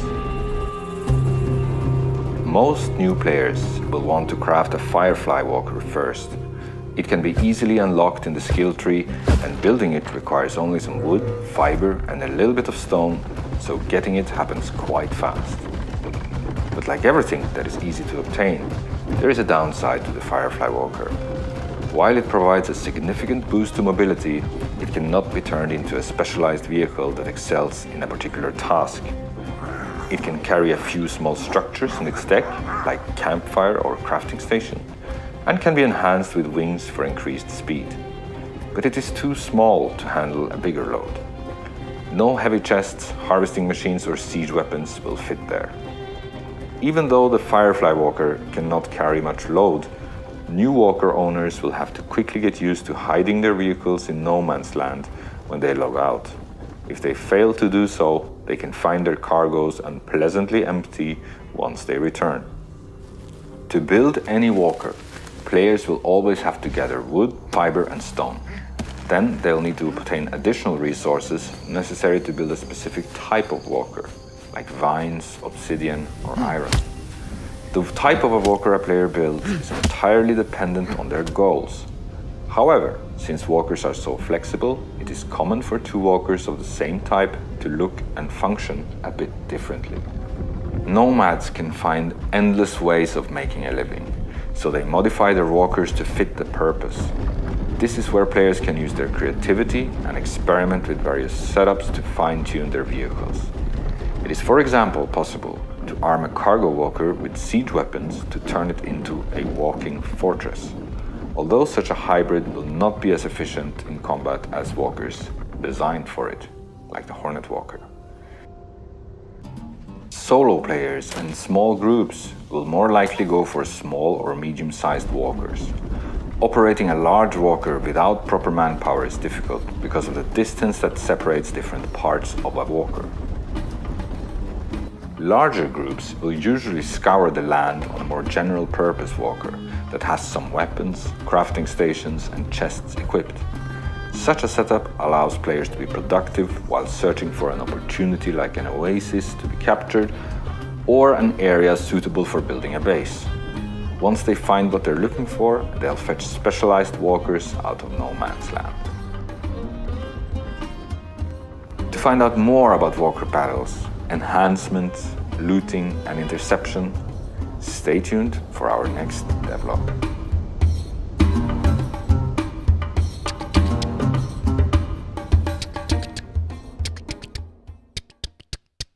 All right. There you go. What were the walkers like? Were they weird in game? No, actually, they were very useful. So you build a walker, and then you can place various tools and things on them. So it's like a furnace or whatever it is, something to hold water. You can place those on there. So you got to think the bigger ones that you get, they allow you to put more of the crafting and all the different things that you may need.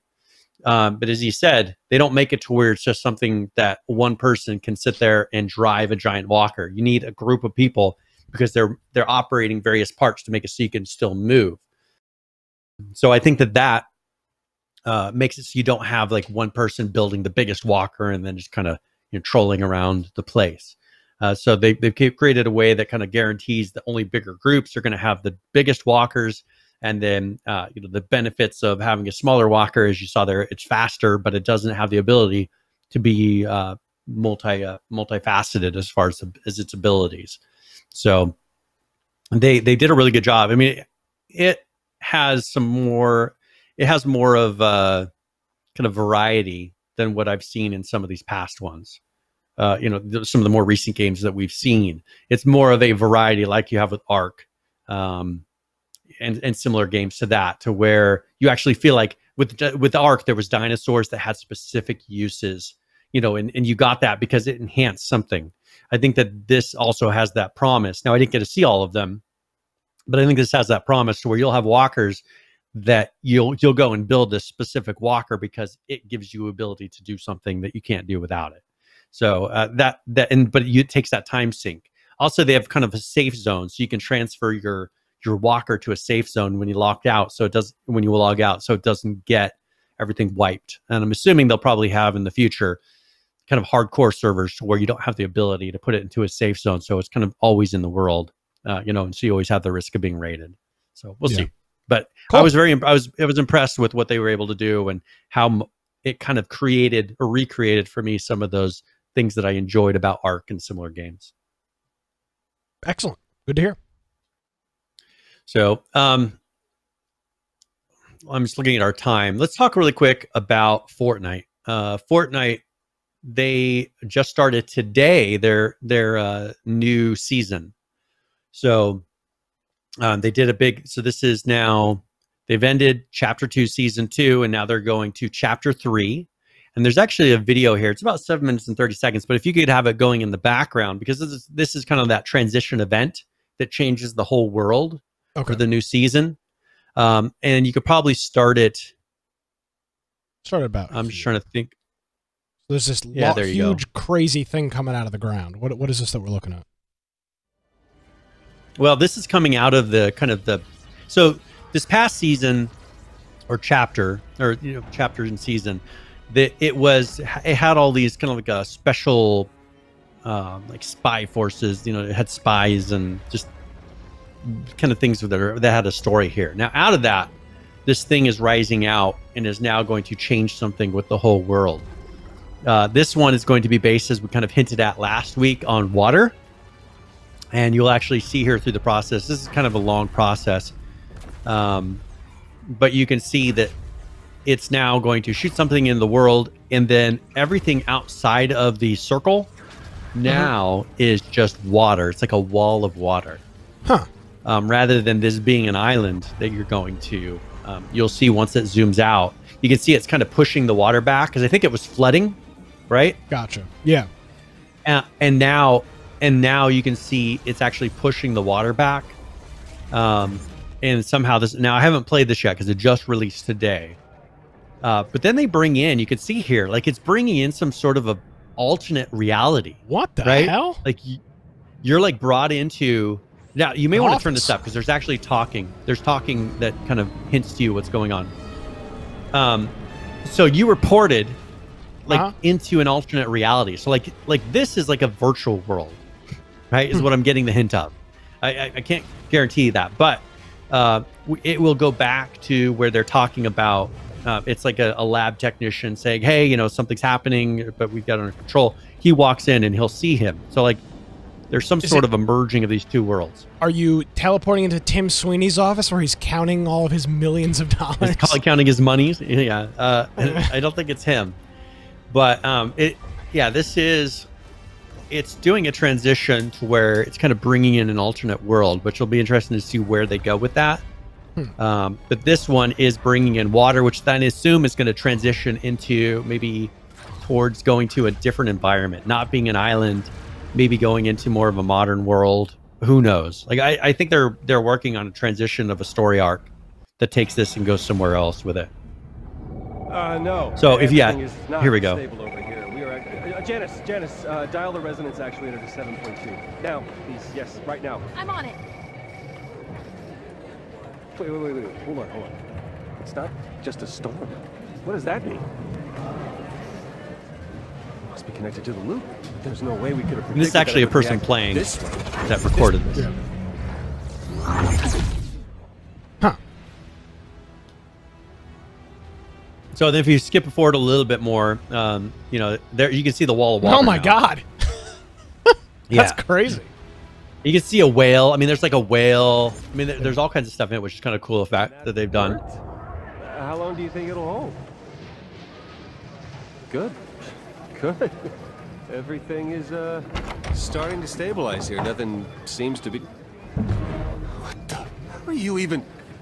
Wait. Can you hear me?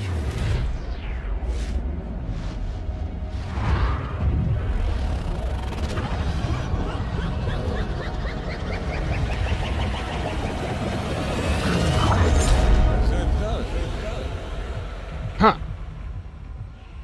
So there you go. Now you can see. Here's the new map that you'll come into when you launch into the map. So it's a much smaller map. It's surround. Well, no. Oh. No, it's the same size map, but it's now circled by water. Well, actually, take that back. It is a much smaller map. It's going to be much if you look, because you're flying over Yeah. areas that are covered with water right now. Oh, So- I'd actually play this if it's a much smaller zone. That actually sounds pretty cool. It looks pretty cool. So yeah, so there you go. So here's your zone, which is just the center of the map. But I think this is going to transition into something new. You know, going towards something that's very different than what we've known for the past however many seasons. Neat. I really do like those in-game events that they do, those in-game things that they do. That they've kind where they of just totally rework the whole world. I mean, the amount of stuff that's going into that is pretty incredible. It's cool. You don't see that's something I think you used to see. You maybe saw a little bit from games like WoW, where they did some of these large-scale world events, but I feel like those kind of ceased to. Those are well, in WoW. Okay, so WoW they would do it with expansion. So there were expansions to where they totally like ripped the universe in half, pretty much. Made major changes to them. Now they had to do a lot of tricks to make it to where you still had all your old content, and then you had your new content, and they started doing a lot of instancing to make that work.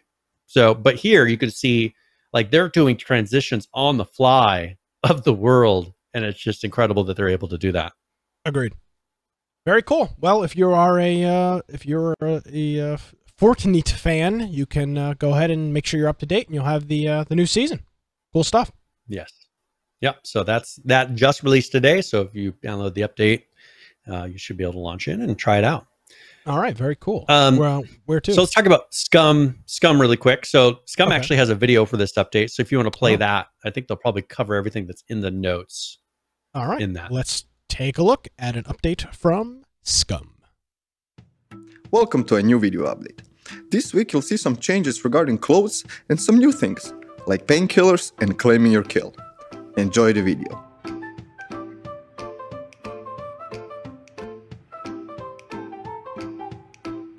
Hello, it's the guy that made sentries you all love and adore. A while ago, we added a limping feature to the game, which drastically lowered your mobility in sticky situations. A limping effect can now be temporarily disabled by using painkillers. After a brief delay, after the pill has been absorbed in the body, painkillers will take effect and you will be able to resume your normal movement for a short period of time. This period is determined by your constitution attribute, giving you 1 minute of ignored limping multiplied by constitution value. Each extra pill consumed will add an extra minute to the effect time, always capped at 5 minutes. However, you should be careful with substance abuse, as you might find yourself in an explosive situation. Bunny here, and today I'm gonna talk to you about the new Claiming Kills feature. For starters, kill notifications for ranged weapons have been disabled completely, and for mines and similar explosive devices to a certain extent. Let me clarify this. We feel that the on-screen kill display was too arcadey and didn't quite belong in the survival part of the game. That's why you will no longer get on-screen info about the player you just killed with your ranged weapons. Instead, you will have to approach his or her dead body, right-click on it and select the Claim Kill option. This will bring up a progress bar similar to the search action, and when it's complete, you will see a new item in the player's vicinity. This new item is the dead prisoner's BCU chip, and by hovering over it, you will get more information about the person you just killed. Killing people with mines or booby traps will display a kill notification in a similar manner as before, but it will not disclose the player's name or any extra details. In-game events will still be governed by the old kill notification system, and it won't be affected by this feature. We've improved how clothes decay in the game. Specific pieces of clothing will decay differently depending on the different conditions. Clothes wetness, weight of its inventory, player being overloaded, crawling on the floor, running, or just being fat all affect how fast your clothes will decay. We have added several new admin tools to the game. Admins will now be able to visualize the player aiming direction to catch cheaters more easily. Using the admin drone, they will now be able to check which player owns certain objects in the game, such as chests, doors, vehicles, and traps. We also updated the admin kill log to include more information, all neatly organized into a JSON format.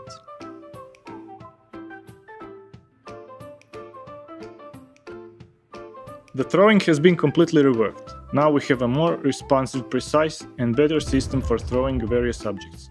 It includes normal long throw and a short throw, which is especially useful for grenades. Talking about grenades, we also added aiming or cooking a grenade before throwing. A new throwing system will feature over 100 new animations, support for all item types, and improved UI for quickly accessing throwable items.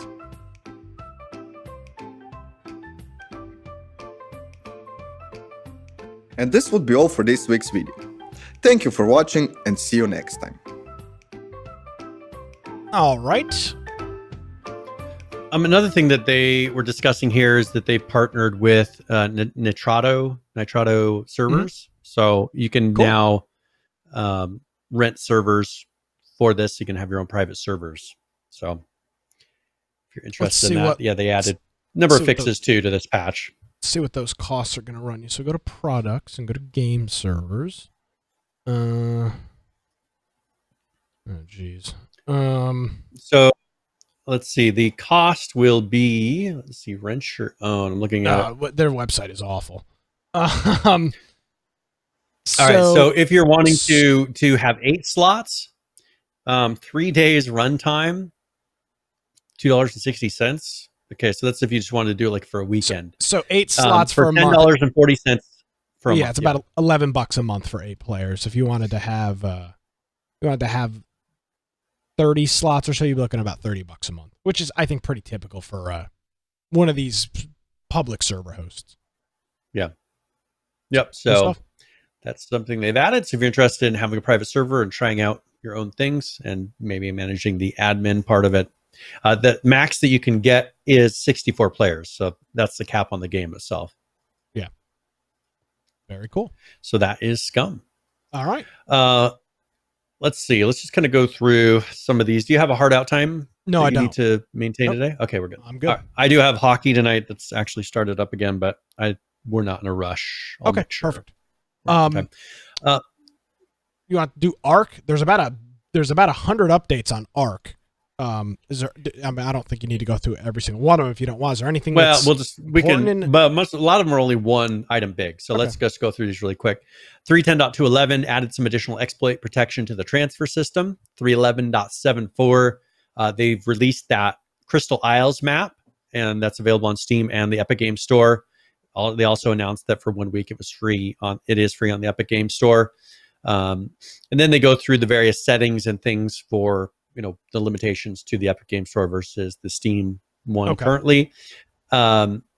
Also, they have activated. You can activate the 5th anniversary event. So if they give you the command to run that, so you can turn that on. They fixed multiple under mesh exploits, increased the Ovis Corpse harvesting scaling by 4, fixed a mating range bug, additional server-side transfer logging, and then they added whisper and yell voice to chat. So you can do Alt B for a whisper and Shift B for a yell. And then 3.11.78 disabled BRAW sockets as they no longer function with the new game network code. This has changed. So before you would have a port that you connect to, and then you would have like a port above them, like below, I think it was like the port before it. So you had to open up more ports than what they were claiming. I think that actually changed on this to where they don't do that anymore. They fixed the client-side crash when accessing inventories, and then they fixed the Crystal Isles map showing in all filters. 3.11.79. They fixed Linux servers not starting up, and they fixed the Epic Game Store clients not being able to connect to password protected servers. 3.11.81.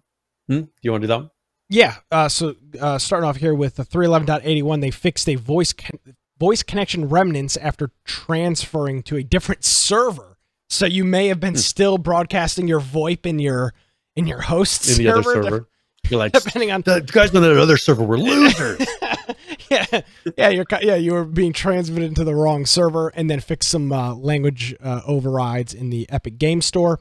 3.11.87, they fixed the kicked by BattleEye disconnection error. I guess it was popping up prematurely when it wasn't actually kicking you for that. Fixed certain server map names not showing on the server filters, and fixed eggs and babies being teleported to 0.0 when in stasis. Which is the exact center of the map. Yeah, not good. 3.11.94, additional logging on official servers to identify connection and listing issues. So there's obviously some issues going on there. 3.11.97, they improved unofficial server listing for e.g. Epic Game Store clients. And then unofficial hosts should make sure that they've installed the VC 140, which is the Visual Studio. C++ redistributable. Yeah. Yep, for 140. So if you're hosting on Windows Server, make sure you've got that installed. 3.11.99 re-implemented the multi-home server function, so you can have multiple homes that I guess you can teleport to, which is cool. Resolved some connection and startup issues with Epic Game Store clients, and then improved listing for unofficial servers on the Epic Game Store. I feel like there's a trend here. 3.11.100 fixed legacy servers not showing up when transferring. And finally, no, that's it actually. We'll wrap up on that. 3.11.100, it was that legacy server thing. So lots of little things that need to be dealt with when you release your game on a whole new platform and have to add a bunch of new servers to the list and a whole bunch of other stuff. So so, busy over at the Studio Wildcard house. Yeah, it looks like they did a pretty good job of really rolling it out and actually hitting those things pretty quickly. So let me ask you this though. Do you think this is going to have any effect on the numbers for Ark? I don't think it's going to lower it any. It may bring it up slightly, but I think the primary audience nowadays are modded servers on private servers. I would agree. And so I think that this currently, people are getting copies of it. There will be some people who haven't played it before that will get into it. But I think until they put in modding capabilities, I think it's going to be minimal kind of an impact. And I don't even know how they're going to do that, because those mods are on the Steam Workshop. Yes, so they'll have to figure out how that works. Yeah, I don't think that does work. You're going to steal the mods from the thing? I mean, that's not going to work. That's one thing I'm not sure of how they're going to actually implement that. I don't think they're going to. I'm sure they can't. I'd be surprised. What are they going to do? You're going to copy the entire Steam Workshop over to Epic? There's no way. I think that probably what they'll have to do is, I think that Epic is going to have to work around Steam. I don't think Steam's going to do a single thing to make this work. As they should. I think what they'll do is have it to where you can assign a Steam mod number to it, right? You'll have to do some sort of verification that you own the mod, but I think you'll be able to link the Epic mod to the Steam mod so that it knows that when it connects to a server, that mod, when you download from the Epic store, is the same one as the Steam one. But then version numbers, you're going to have to maintain the version numbers on both. It's going to be a pain. It ain't going to happen. Mark my words. Or they'll let you download the Steam one. Who knows? We'll see. Well, that's what I'm wondering. If it will automatically, when you log a server, if it will automatically download somehow. Like Steam does right now, yeah. Kind of, yeah. I don't know how that's going to work. Yep. So we'll find out. It'll be interesting to see how they actually tackle that. Let's talk about your second favorite game. What's my first favorite? Let's talk about No Man's Sky. What's my first favorite, though? Well, I thought it was, what's that? What was that one? Dead by Daylight? No, yeah, Dead by Daylight. That was your first one. This is my first. No, so No Man's Sky is not the second one. Will always be the first. Take bass fishing. Yeah, dude. It's always on the top. I got the controller and everything. So they announced a couple weeks ago that No Man's Sky was coming to Xbox Game Pass. Yep. But now they're releasing, they're actually revealing that it got released on the 11th. So on the 11th, it is in the Game Pass. And also they're implementing crossplay. So Xbox One and PC gamers will be able to do crossplay on here. If you have the Season Pass, you can play it on PC or on the Xbox. Or, if you have the Game Pass. But also they're going to be doing crossplay where you can play PlayStation, Xbox, and PC players will all be able to join the same maps, same worlds, and play together. So if you're interested in that. You'll never see anybody. The world is so big. You'll never even see anybody to play with them. How are you going to play together? I'm very confused, Brian. Well, now you can invite to groups. They have a grouping system. So you can actually invite to groups, and then you can travel the world together. So interesting. So they haven't. So first of all, it's now available in the Windows Store as well. Okay. They've replaced the entire network backend. So the players can now make multiplayer connections across all platforms. Yeah. Cross-platform groups can now create or join in a game or from the front end. So you can create a group and then go into the game together. Ambient multiplayer on the Space Anomaly in space or on planets can now match you with players from any platform. And players from your own platform are identified by the platform's icon. Players from another platform are identified by a controller icon.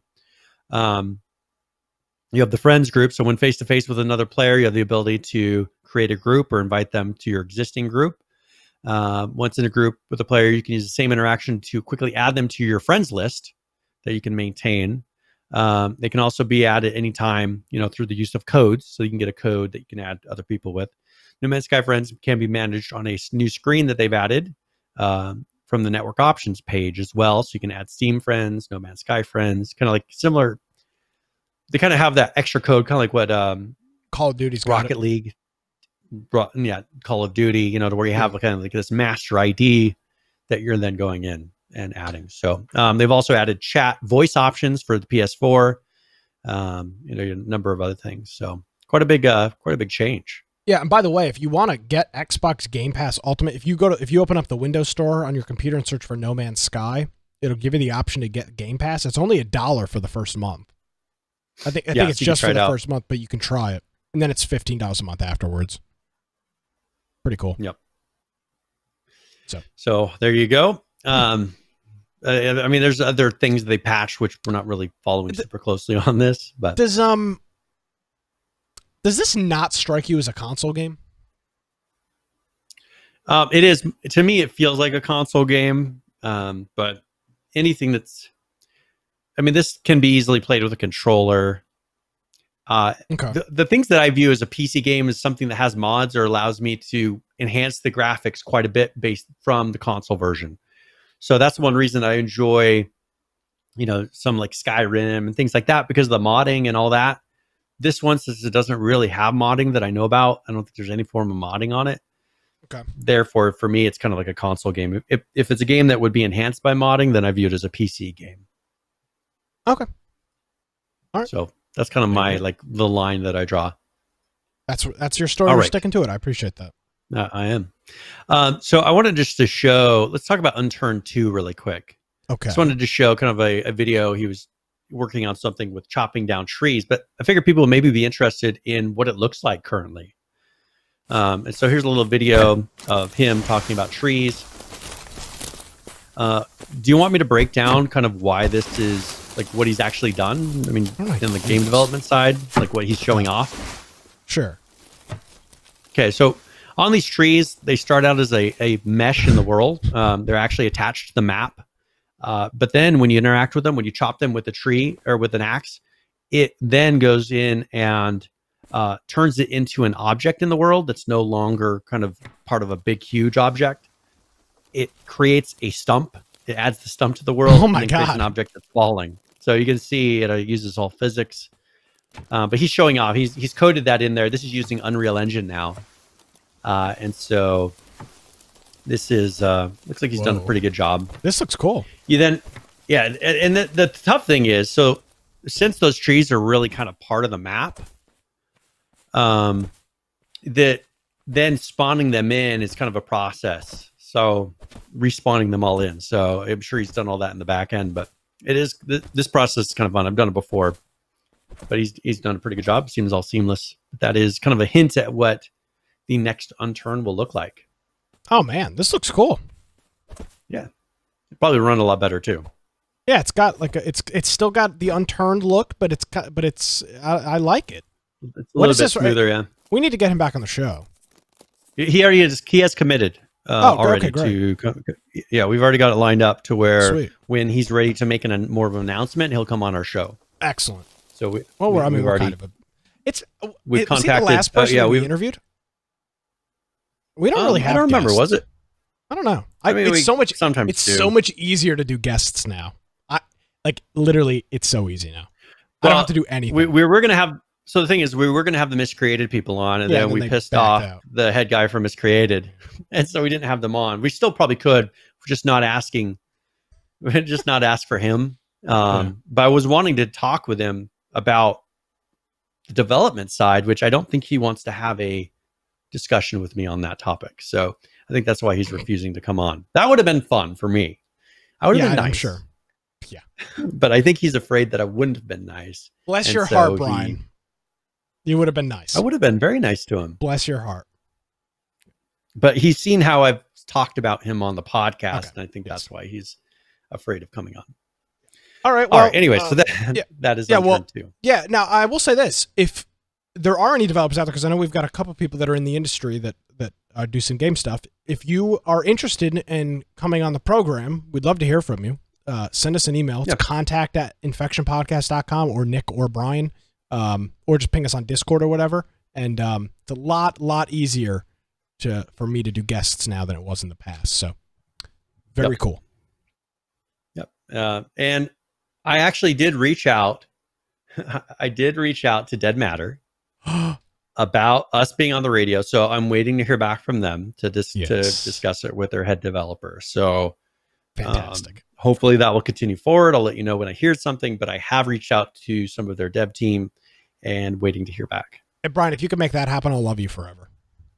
Yeah. Well, hopefully we can. I mean, I have talked to him before. I think I said we'd be willing to do a test read so you can see what it would sound like. You know, we'll make it sound however you want the game to sound. This is my test read voice. This is my radio voice. I talk like this all the time. Yes. Laugh track. Funny story, Brian. Cool. So, very cool. So yeah, well, hopefully that'll move forward. All right. We will find out. Survive the Nights. A little STN. What's going on with them? We got a couple updates here and a video. Well, they have a pretty good video here. So if you want to play that video, that really covers. We'll talk about some of the things they missed, but they show a lot of really cool stuff. They've done some really good improvements to like the vehicles, farming, and cooking in this newest 1.4 alpha. All right, Survive the Nights. So let's take a look. Yo, what's up, guys? JT here. I'm bringing you the video for version 1.4 today. This update's a little bit different than our usual sort of cycle, the way we do things. Obviously, we've been out of the studio for the coronavirus, and we focused on things that we were able to work on independently from each other as a team.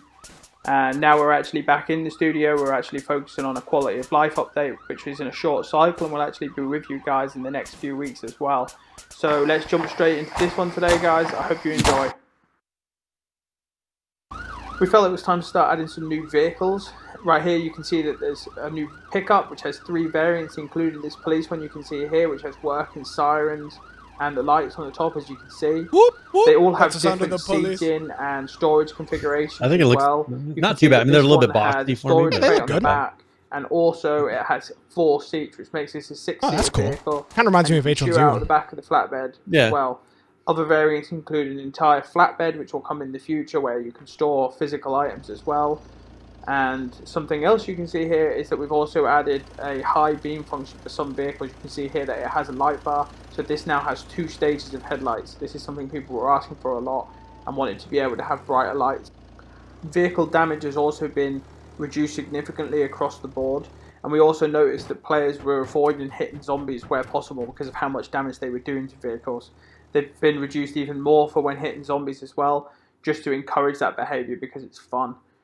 There's also this new 4x4 type vehicle which is really capable off-road. It has 2 seats and a large storage crate in the boot as well.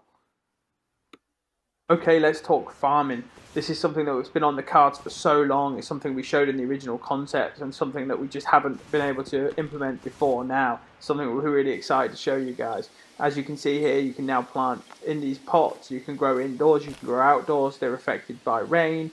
You can water them. And there'll also be further features like irrigation and grow lights coming in the future. We've added this shovel as well, which you can see here, and this is doubles as a weapon as well.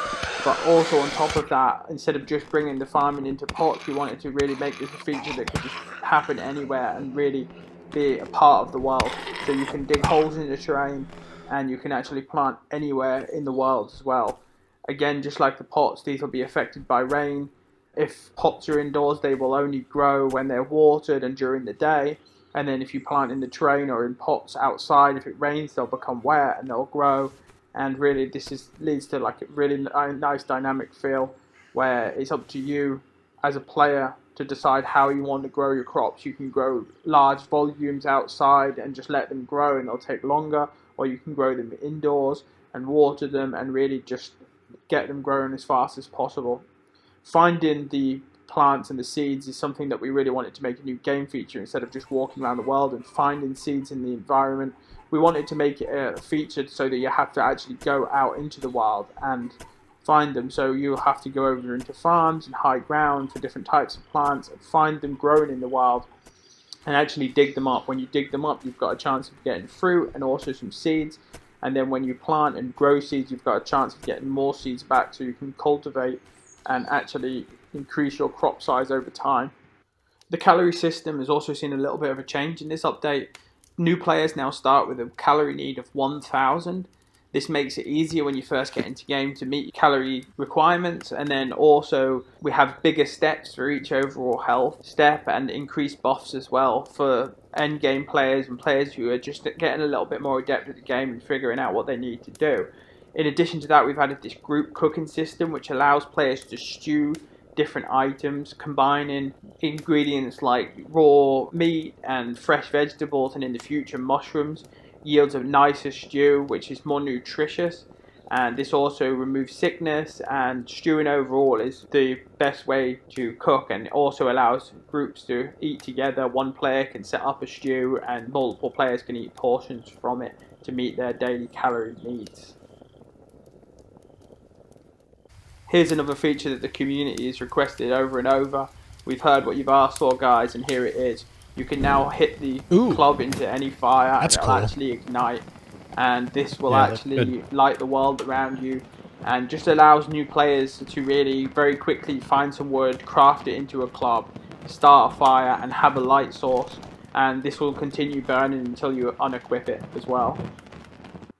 We decided to not commit to a full POI for this update with this being out of the studio with the coronavirus, but we still wanted to add something really fun into the environment for all of you.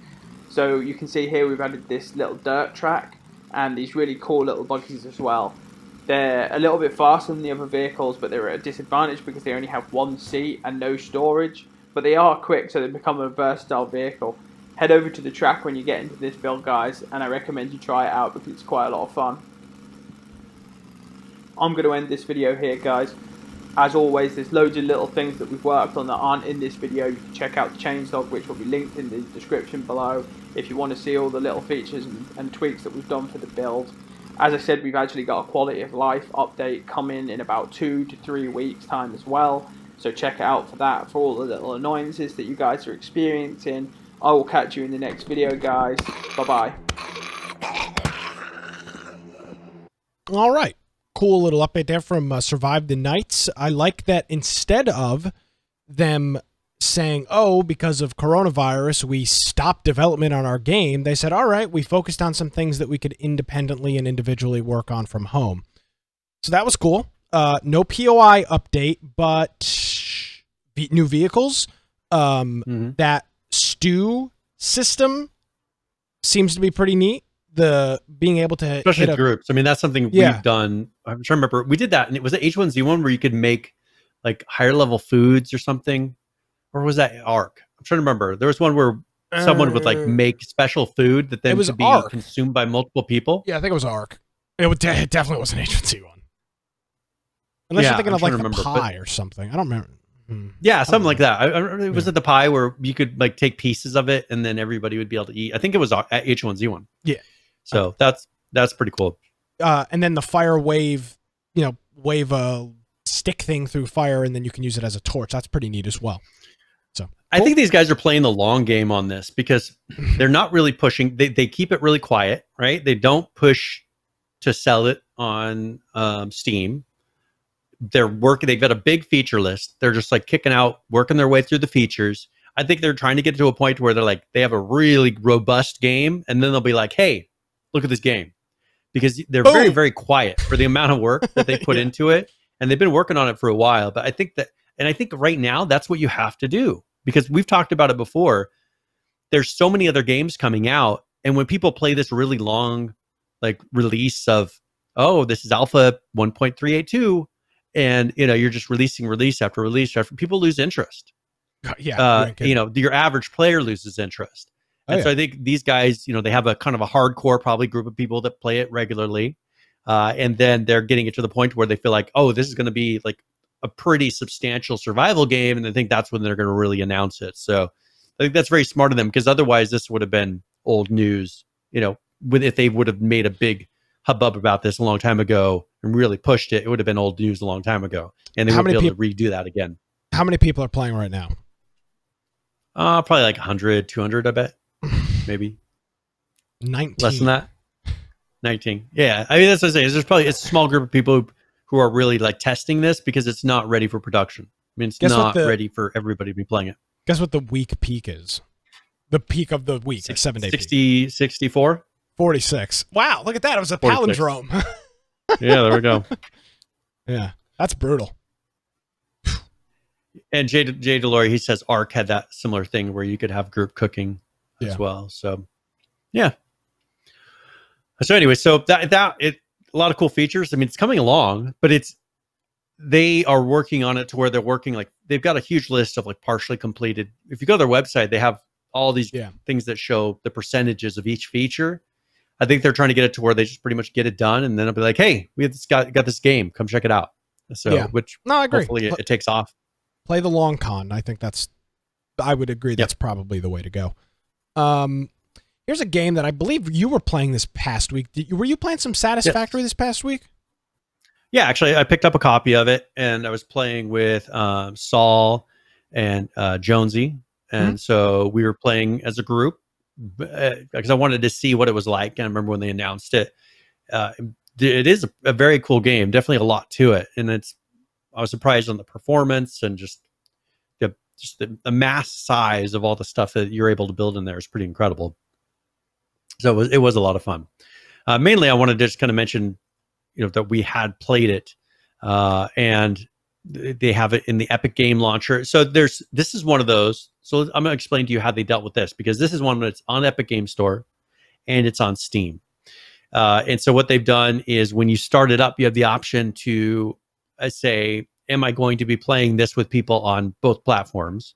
If you are, they give you a special invite code that you can give them, and then that allows them to join across the systems. That's neat. So they built that in, or you can do it to where it doesn't launch with the both, and then you'll see people on your friends list and you can invite them, things like that.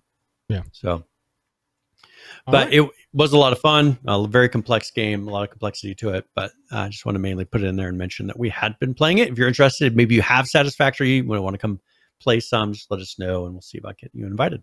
All right, excellent. Dead by Daylight, they put in the Silent Hill patch that we showed last week or the week before, the trailer of it. So that is now in-game. Yeah. And there's bug fixes and whatnot, but obviously the big thing there is the new killer They added the new map, this elementary school, the Cheryl Mason, the survivor, and then the executioner is the killer. Yep. So the Silent Hill stuff is all in there now, and it is available to play, and patch note is part of their 4.0 patch, which I believe came out yesterday. So check it out. Very good. All right. So Rocket League put out a patch this week. It's 1.78.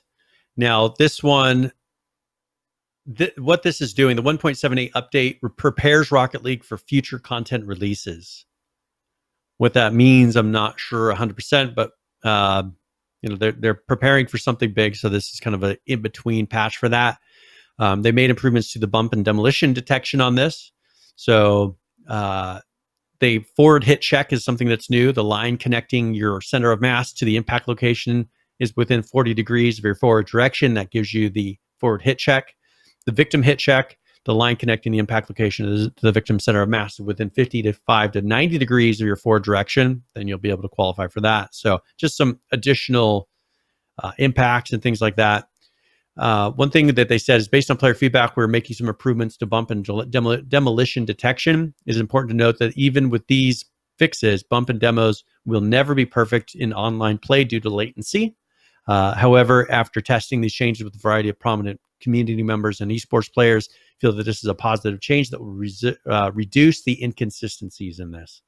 So, but yeah, I'm not sure that, you know, what they're hinting at as far as future content releases, but I'm sure we'll see in probably 1.8 or something like that.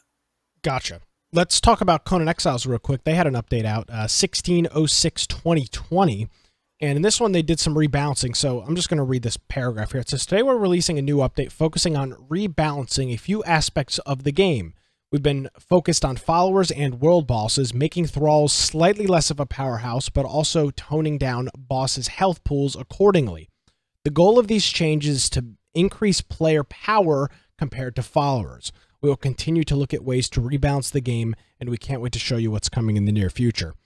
This update also included some fixes to the avatar system and also changed how they implemented the Funcom Live services into the game that wants to deal with some things. They also removed Denuvo from the game, which I don't know if they were using the Denuvo anti-cheat or the anti-piracy.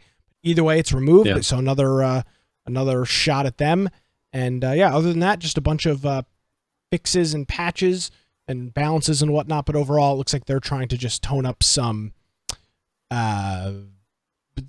quality of life things and really focus on, at least what it seems to me, really wanting to focus on it looks like PvE combat with bosses and you know, hard people to kill in game is what it looks like to me.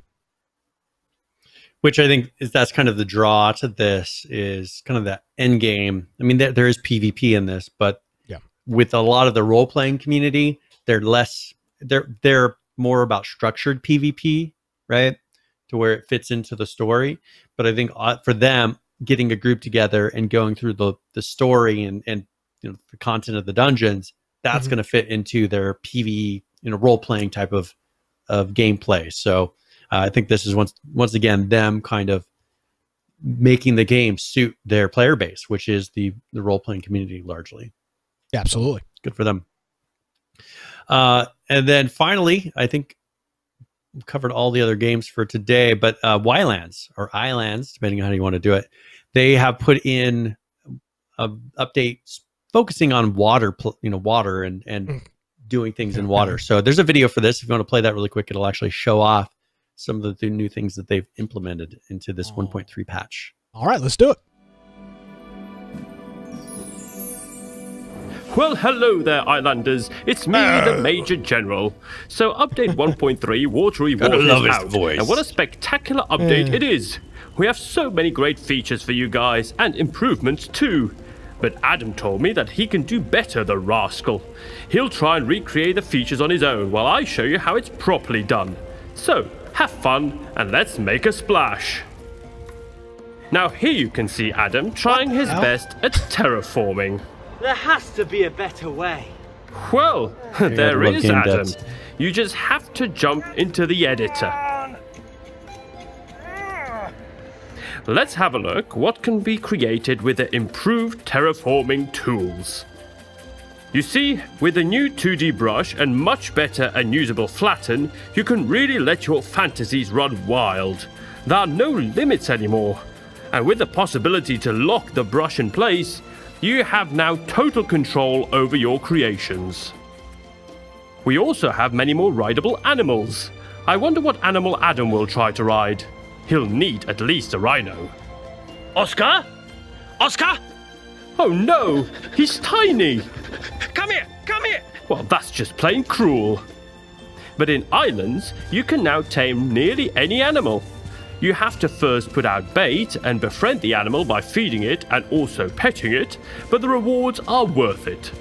Not only can you ride almost any animal, you can also shear sheep to get wool and milk goats.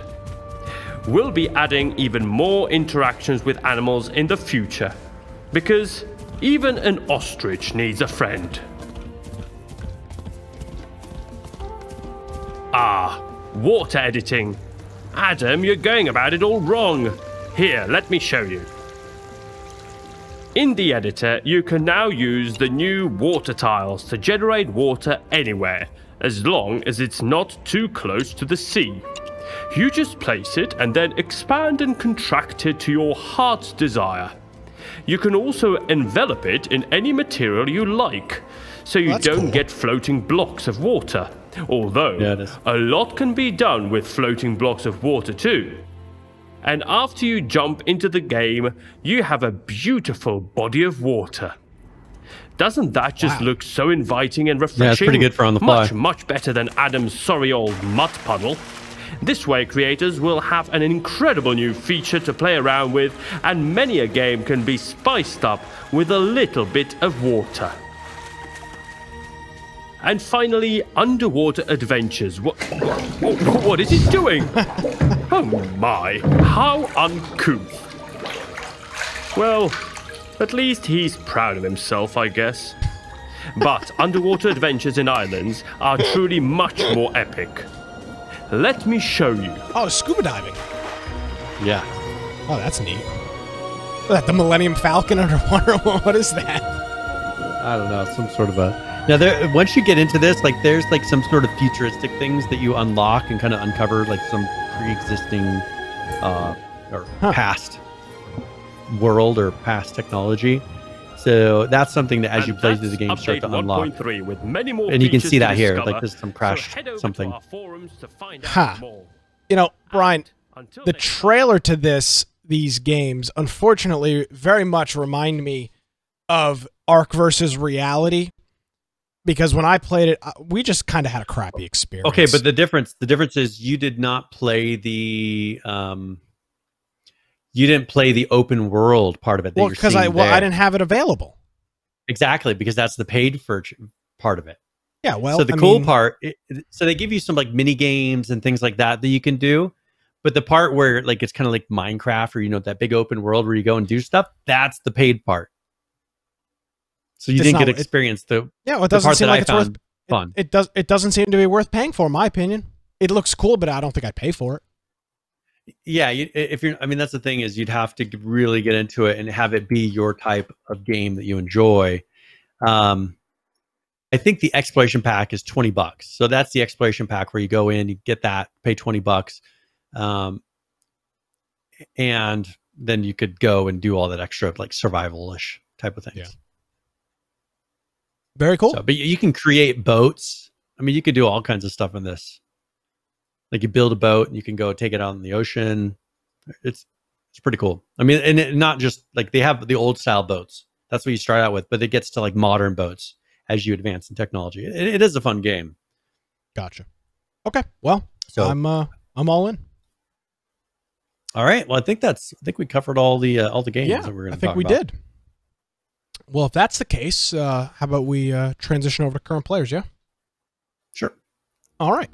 Let's take a look at some video game numbers from some different games. We're going to start it off today with DayZ, currently playing 12,487, the 24-hour peak, 19,560 for that, and the 24-hour peak, 22,478. Looking at Ark Survival Evolved, Wow, these numbers are high. 57,217. The 24-hour peak, 88,597. With a 7-day peak, almost 100,000 at 98,500. Moving on over to Rust, currently playing 42,658. The 24-hour peak, 59,399. With a 7-day peak of 74,556. Let's take a look at 7 Days to Die. Currently playing 10,003. The 24-hour peak, 13,431. With a 7-day peak of 18,078. And wrapping us up here, Deadside. Currently playing 790. The 24-hour peak, 1,225. With a 7-day peak of 1,562. And that brings us current with current players and all of the numbers of various games that people are playing across Steam, because that is the only place we can get numbers from. Yes. So let's go ahead and let's roll into tip of the week. All right. And it's where I'll either give a general gaming tip or one for a specific game. Since we played some Blast Oasis, I figured that'd be a good one. So this is tip of the week.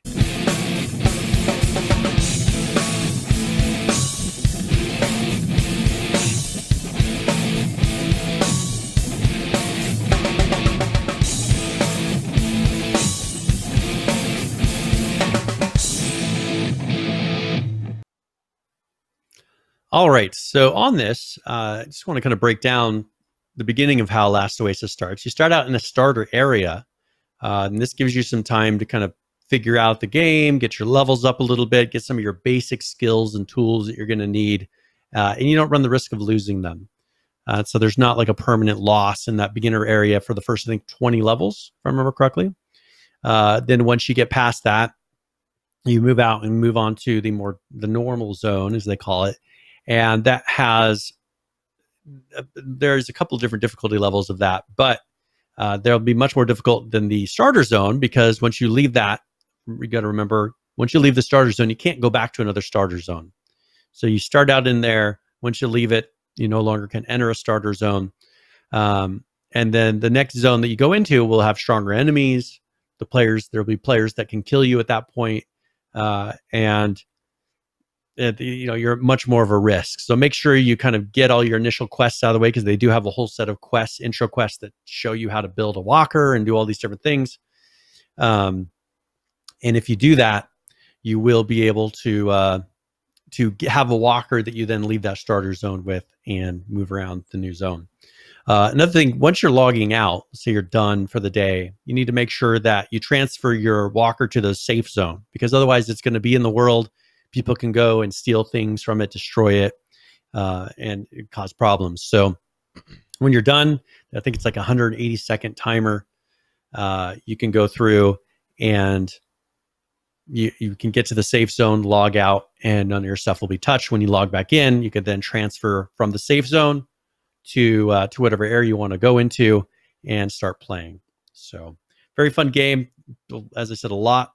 It surprised me on some of the features that work very well. I think over time, as this starts to be developed, I think it'll be a serious contender, similar to Ark. So that is tip of the week. Excellent. There you go. Cool. Now let me ask you this. Very good. So you can't battle. What's it called when you battle hop, or like when you like disconnect? Like when you're in a battle. What is that called? There's a term for it. I don't remember. So you can't. It doesn't seem like you can do that. Yeah, you can't. Yeah, you can't disconnect and get out of a battle. So because it will keep your stuff there, you have to wait the 180 seconds for it to be transferred out. Otherwise, it will stay in the world. So it protects against that. Very cool. All right. What do we? I guess what do we have to do here before we wrap up? All right. Well, let's go ahead and we'll take care of the game giveaway. So I'm waiting for one person to enter here who was trying to enter a minute ago. There we go. All right. So let's go ahead and close this out. And we will draw. I'm going to redraw that. Oh. Chronic 1904. So congratulations, Chronic 1904. And you have won a copy of XCOM 2 and 2 of the DLCs for it. So I will send you a message inside of Twitch here, and then we'll give you a link to where you can go and redeem those. So congratulations. Very cool. Thank you, Chronic. We appreciate it. I also want to thank a couple of other individuals here, Brian, before we get out.